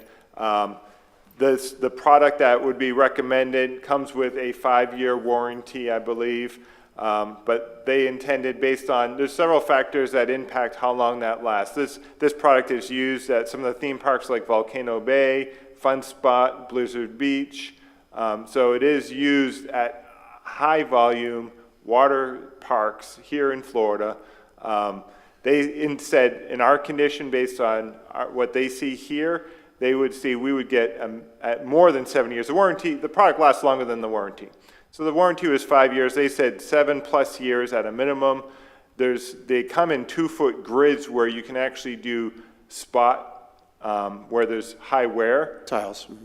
Replacements, so you're not having to replace the entire assembly as you move forward in the future years. But it is something based on, you know, the activity level. It is something that is going to have to be replaced, you know, like a roof on a building. You know, it's not meant to last forever, but it does come with a 5-year warranty. All right, Councilman Danko makes a really good point, that the correct material is obviously an upgraded material, and just because of the timeline will be more expensive and more expensive still. I'm going to get your consensus and direct city manager to ensure that the attorney includes our cost recovery for that differential in the mediation. I mean, I think that's a well-said point. I mean, it's not us, it's them, and the fact that, you know, we suffer as a result is not acceptable to me. Well, you know, when I asked the attorney during that Zoom meeting, I said, what about our loss of use? You know, what type of damages could we get for that? And he was just like, well, you haven't sold any tickets, so you're not going to get any damage. So I had a different. I have a problem with that. Okay, so I had a different experience. I did ask the same question, and I was told that there are forecasts and there are calculations that can be done, which will be accepted and understood by mediation panels and necessary by court, that could quantify an actual value. So I did ask it specific. I drilled down a little bit because I quite honestly didn't know how you would calculate such a thing, but there is a legal way I should say a legal way. Lawyers have a process through which they can quantify a number and defend it. I believe so, but that attorney didn't quite have that on his fingertips. And, you know, it's that to me, and you know, this thing has just been a disaster. It really has. I'll be fine with moving forward on the design here, but I really want to make sure if we get to a point where it's going to start costing us a lot of money. Nobody here has the stomach for that. I don't have an appetite. No, none of us have the stomach for that, that's for sure. Okay, okay, with that, I'll open it up for public comment. Is there a member of the public? Yes, ma'am. I'm glad I stay longer. We were wondering before where all the money went. So you spend $2 to $3 million to have a splash park. And we, 10, 15 minutes away from the beach, they can splash all the time they want. My kids liked the splash park when they were kids. They were in North Carolina. We were 4 hours away from the beach. Okay, so now we're talking about $92,000 to repair or plus. And the warranty expired. It was five years, and now 7 years. You might be out of luck. The warranty might not work. You might try to spend more money on legal fees and go nowhere because the warranty expired. I mean, sometimes you just have to count your loss. But if all those people who were there before and complained to you had heard that story, they would line up here too. I don't know. Thank you for your comment. The question just begs a question. So in mediation, assuming that we come to an agreement in mediation with all of the value that we're looking for, who pays the legal fees? Well, or is that part of the negotiation? Yeah. Mm-hmm. Okay. So, City Manager, I would also say that we are not interested in paying any legal fees. If you would just please underscore that as well. And I have one other legal question. I'm sorry, let me just finish. Are there any other members of the public that would like to make comment at this time? Seeing no one approach, I'll close public comment. Yes, sir. Oh, what was my question?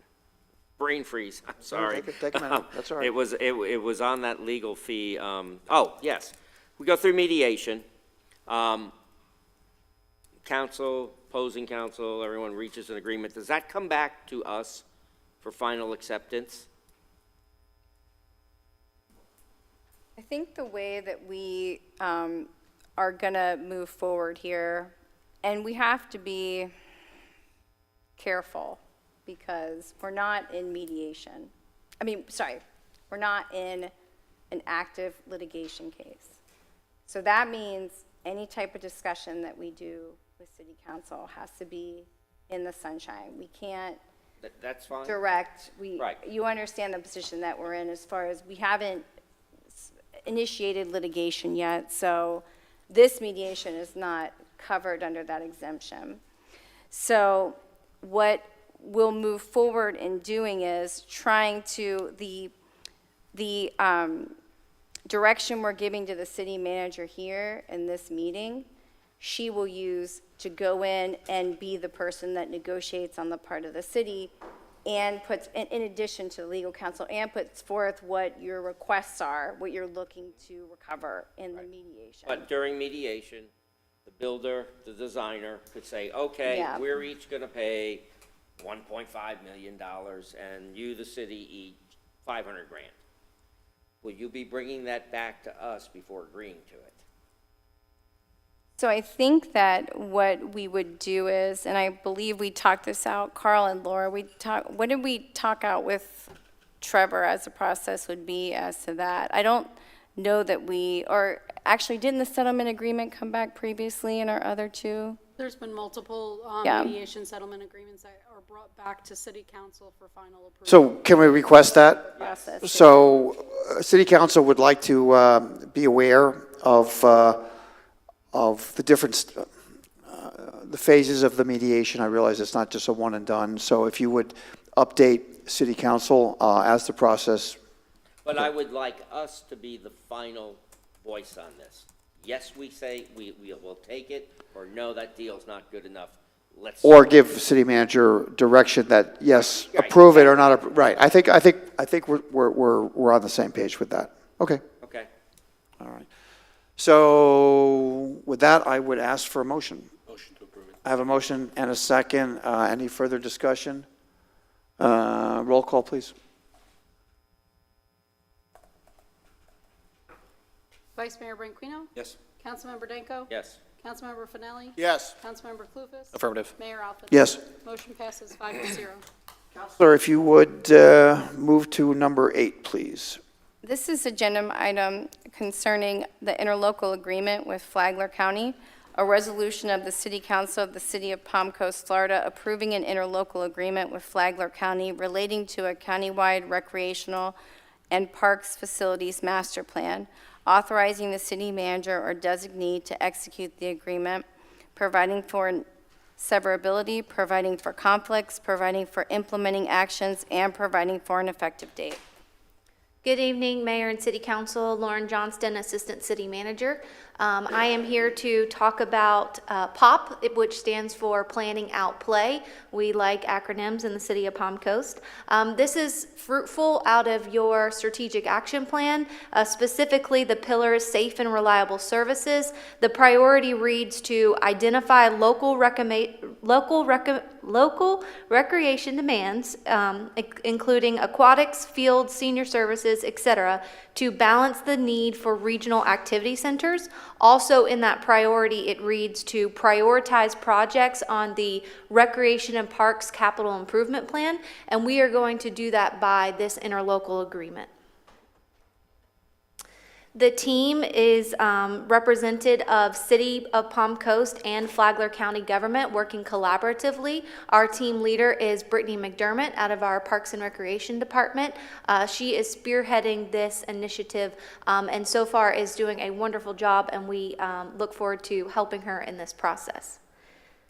The mission of POP is to deliver the highest quality of parks and recreation experiences for the entire Flagler County community through collaborative and comprehensive planning. The City of Palm Coast has an adopted Parks Master Plan that was established back in 2008, and this opportunity would allow Flagler County to establish a Parks Master Plan.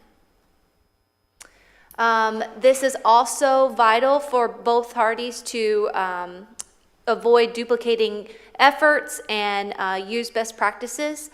This is also a joint community exercise. There'll be a lot of community visioning as part of this process, where we invite members of the community to tell us what recreation demands and services they want to see in our entire community. Residents don't see borders, and so we look at our parks and facilities in that same fashion. Again, an objective will create a needs and priorities assessment that'll help us with our prioritizing the projects on the Parks Master Plan by getting community involvement and stakeholders into that conversation. We will also invite our neighboring municipalities such as the school district, the City of Manel, and the City of Flagler Beach to all participate in as stakeholders in this study. This study is being funded out of the Recreation and Parks Impact Fee. It is not using general fund dollars.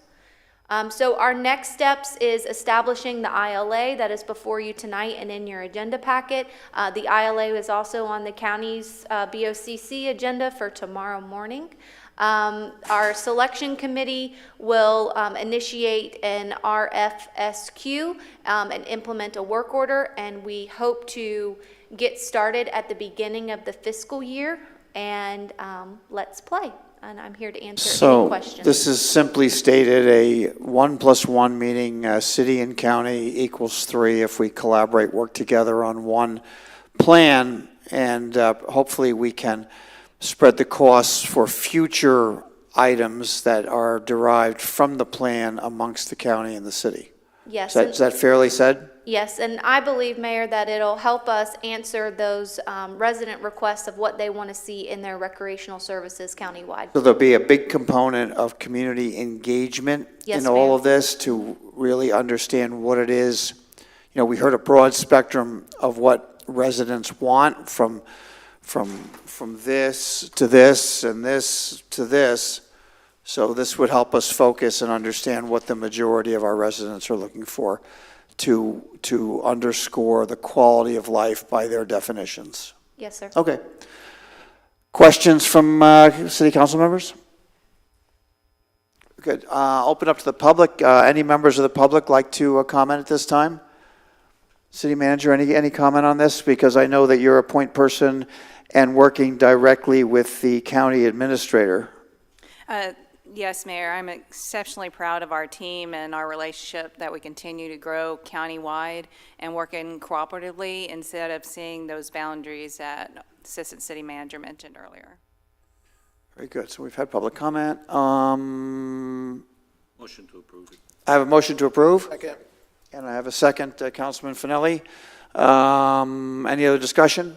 I just have to say, I'm so excited about this collaboration with all our We municipalities. could tell. This is big, because now we're going to make sure that we're considering the voices of all our residents, from the young to the old, including both the school district, the county, the city, and making sure that we're meeting all of the needs of our cities in a collaborative effort. So I think this is phenomenal.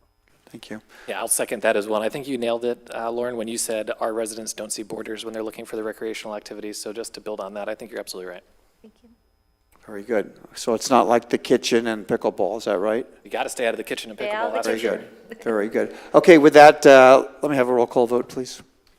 Vice Mayor Branquinho? Yes. Councilmember Danko? Yes. Councilmember Finelli? Yes. Councilmember Clufus? Yes. Mayor Alford? Yes. Motion passes 5-0. Item number 9 on the agenda, if City Councilor would read that in, please. Yes, this is a resolution for a purchase and sale contract for 350 Palm Coast Parkway Northeast. A resolution of the City of Palm Coast, Florida, approving the terms and conditions of the contract for purchase and sale with Robert D. Albert and Gail B. Albert, trustees of the Robert D. Albert and Gail B. Albert revocable trust dated May 8th, 2018, for the property located at 350 Palm Coast Parkway Northeast, authorizing the city manager or designee to execute said contract, providing for severability, providing for conflicts, providing for implementation, and providing for an effective date. Mr. Kyle, do you have a presentation for us? Yes, Kyle Berryhill, Palm Coast Fire Department. Good evening, Mayor and Council. The presentation is for a resolution to purchase the land at 350 Palm Coast Parkway Northeast, intended to be a site for replacement of Station 22. We're going to discuss how Fire Station 22 has served our citizens well for almost 50 years, but we've outgrown it, and the fire service has outgrown it. And replacing it would also impact Strategic Action Plan Goals 3C, and you're going to hear more from us on that in the coming months. We'll talk about the capital budget for this year of $600,000 associated with land purchase for Station 22, and how replacing Station 22 is part of our 5-year capital improvement plan. We'll discuss a little bit of the property and our recommendation in this resolution. So Fire Station 22 has been identified as by Fire Administration as eligible for replacement. It's become, we've outgrown it. So it was built in 1977. At that time, there was a call response in the service district of 55 per year, serving a resident population of just over 2,800. So far this year, Station 22 has responded to, it's actually over 1,600 calls this year, I checked today. So it's grown a little bit. It was never intended for a 24-hour response. It supported a volunteer call and response model, so they'd be paged from home and come to the station and get the truck and go on a call. For a time, it was utilized as a Flagler County Sheriff's Office substation. It began being occupied with full-time firefighters in 1997. I believe one of those is here today. That was also the same year I graduated high school, he wanted me to tell you. Current maintenance issues include the significant roof damage, a 6-figure problem, plumbing problems, and structure beam rotten. We're not exactly sure how far that would go as an issue from a money standpoint. In 2016, there were some improvements done to Fire Station 22, and they were intended as a 5-year stopgap to get us to a plan of replacing this station that is not serving us in the way that we need it to.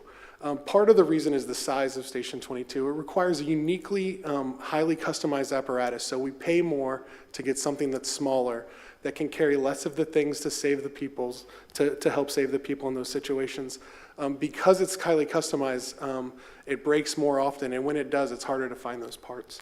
And so sometimes we have to park a fire truck outside at that station in order to respond because of the size constraint associated with it.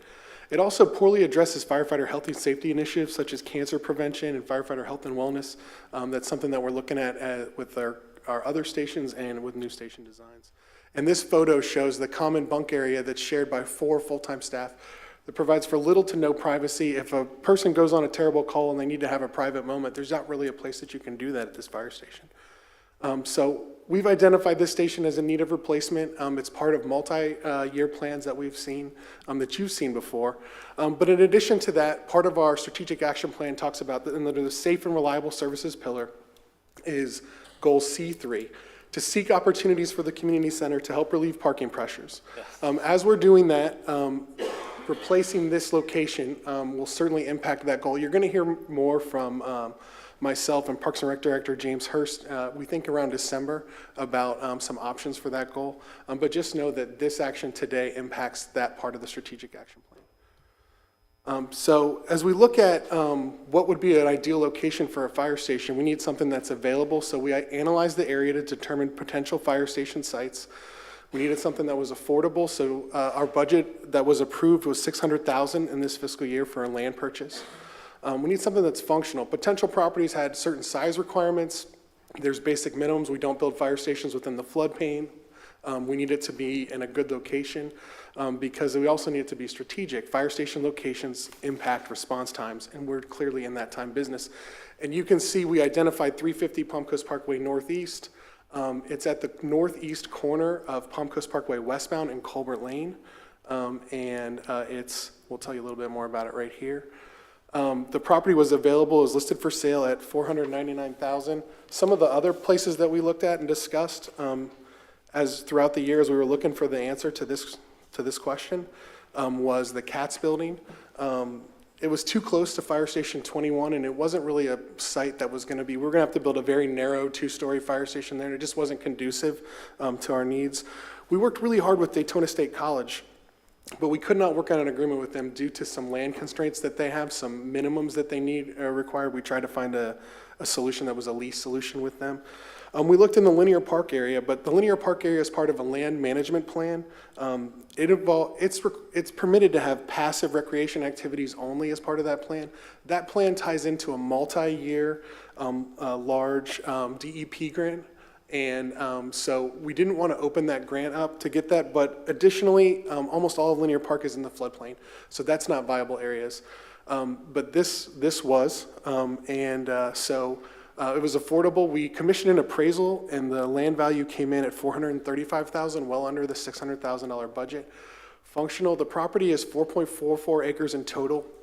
There is some wetland mitigation concerns and some tree concerns, but we worked with Jordan Myers and some other partners in community development, and we believe that it's a fully developable property and that it can meet the needs of the fire station. And then strategic, you can see up here a GIS predictive travel analysis associated with the new location. So we respond a little bit better to the Colbert Lane corridor of our community, but we lose nothing in the Florida Park Drive area of the community at this location. So it's actually really great. And this exact location was recommended by a consultant in the Matrix 2010 report analyzing a Station 22 replacement. So we've seen this piece of property for a little while. So with the appraised land value at $435,000, we worked with construction and engineering management staff and identified about 2.71 acres of developable wetlands that can be mitigated. Staff engaged with the property owner and reached an agreement to purchase the land below their market, their advertised market price, and at the appraised value of $435,000 pending your approval. This would include standard closing, no, this does not include. There's also standard closing costs, approximately $6,000, and pending your approval, closing would be scheduled for September 16th. And we recommend approving the resolution to purchase 350 Palm Coast Parkway Northeast for a new Station 22 location at that price. Kyle, Station 22 is the oldest municipal building in the city of Palm Coast? Yes, sir. So, and there is a plan to preserve it for, I guess, a use, some obvious uses would be quite interesting. We're definitely looking at what it would cost to preserve that building for other uses. Certainly, when we look in that area at places we could purchase or other partners we could deal with in order to alleviate parking at the community center, we have a plan where Station 22's area, we have some different, like, there's one where the building continues to be a usable building and that's less parking. And then there's another where the building maybe doesn't. All right, it's more parking. so it's a consideration. Yes, sir. We'll be bringing that to you as part of the analysis of that strategic action plan goal. I know it may be way too far down the road here, but is there any notion to have the seller pay the closing costs? Could somebody ask that question? So in the contract, I worked with Katie Reichman Oh. from our law firm. We negotiated out those details, and it's in the packet of who pays what. And our costs are just down to $6,000, which is basically the premium for the title insurance. So, because we're paying for the title, okay. And then for Okay. stamps. Questions from city council members? Chief, just so I just want to hear it. We're coming in at $165,000 under what we proposed it was going to cost to purchase a piece of land. What the budget called for? That's what the budget had called for. That is correct. The wetland mitigation credits associated with that will eat up a lot of that to get us back closer to the actual budget number. But yes, sir, the purchase price is definitely that far below the budgeted price. And we designed the request for this purchase in last year's capital budget ask, knowing that the matrix study had picked that lot, and so we knew it was for sale, and that was the asking price. And then over the course of the year, the price has gone way up to well over $1 million and then come back down, so we waited the market out perfectly.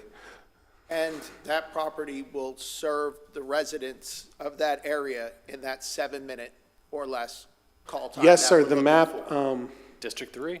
yes, sir, the map that you see right here, that predicts 6 minutes and 15 seconds of driving within the speed limit of where that station would be able to get to. And you can see it covers well onto Florida Park Drive. It covers up Old Kings North and South. It covers into the Woodlands area. It gets further into Grand Haven and Colbert Lane than we ever have before. What you can see where the Station 24 marker is, those two stations touch, so that area is one of the most well-covered areas that you can live in Palm Coast. Thank you. Yes, sir. Very good. If there are no other questions, I would just say that this is huge for District 3 residents because of the the decrease in response time, which obviously equals an increased chance of living. I just want to take a second and recognize that for everyone who is encompassed with this area, it's going to offer a better chance at surviving a crisis. And I think that is something huge, and that the positioning of this firehouse is using data and predictive traffic analysis to realize that, we can be better at what we're doing, and that's constantly what you guys are evaluating yourselves on. And it's very admirable that you're constantly iterating to try to provide the best service to keep our citizens safe, and this is one of the ways that we are going to see a direct benefit from it. People living in Grand Haven and District 3 are going to have faster response times because of this decision we're making tonight. Yeah. That's what I was saying. Heck yeah. Heck yeah. Very good. Thanks. Okay, if there are no other questions from city council, I'll open up any members of the public like to comment on this item at this time, please. Yes, ma'am. This is one project that gives a smile on my face. It is important for the firefighters to be very close to the people. And this last week, I called 911 myself at the beach because somebody was drowning, and they came in 2 or 3 minutes. I could not believe it. They were next to it, and this is really important. Okay, well, thank that gentleman right there. And the one in the back of the room, too. Thank you for your comment, I appreciate it. All right, if there are no other public comments, back to the dais. Any further questions? Motion to approve. Second. Councilman Danko's got a second. All in favor? Aye. Any opposed? Does the clerk have the count? Motion passes 5-0. Thank you. Moving on now to item number 10. If you would read that resolution into the record, please, Counselor. Yes, this is a resolution approving the primary election certification, a resolution of the City of Palm Coast it's getting late. A resolution of the City Council of the City of Palm Coast, Florida, providing for the acceptance and certification of the results of the August 23rd, 2022 primary election for the City of Palm Coast as canvassed and reported by the Flagler County Canvassing Board for the said election, providing for a determination as to the winning candidates in each race, and providing for an effective date. Counselor, are we just voting to approve the results? Did you check them? Make sure that they were right. So the official results are provided by the Supervisor of Elections and the Flagler County Canvassing Board. And this is just a housekeeping item for you in accordance with the charter that you have to certify the election results. They were attached to the agenda packet, and the top two vote getters in the primary that will go to the November general election will be Teresa Carly Pontieri and Alan Lowe. In case any members of City Council or the public are not aware, our clerk, Ms. Virginia Smith, is a member of the Canvassing Board, so participated in the process from beginning to end with great diligence, because I couldn't find her because that's where she was. She was over there the whole time. So we thank you for that. You're welcome. I'm technically not a member of the Flagler County Canvassing Board. Right. I'm only the member when it's a standalone election. Okay. So because we were on the state and county election, I was just there because we had Making sure they did it right. Well, we appreciate that. assisted with canvassing as Very well. good, thank you. So you didn't actually help count the votes?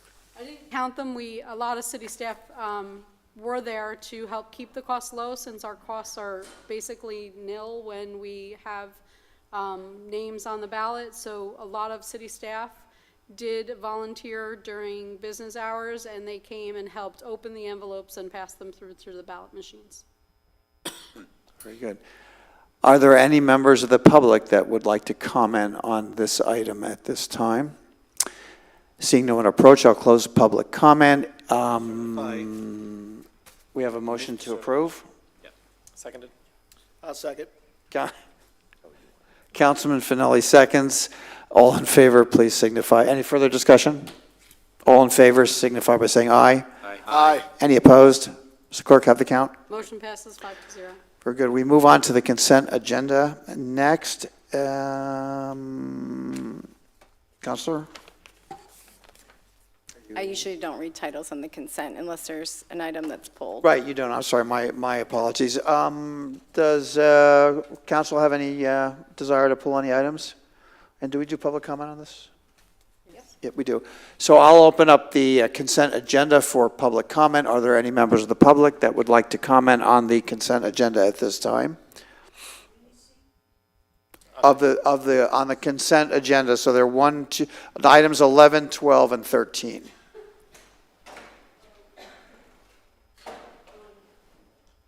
I missed something earlier. I wanted to say something, but that was the landing community.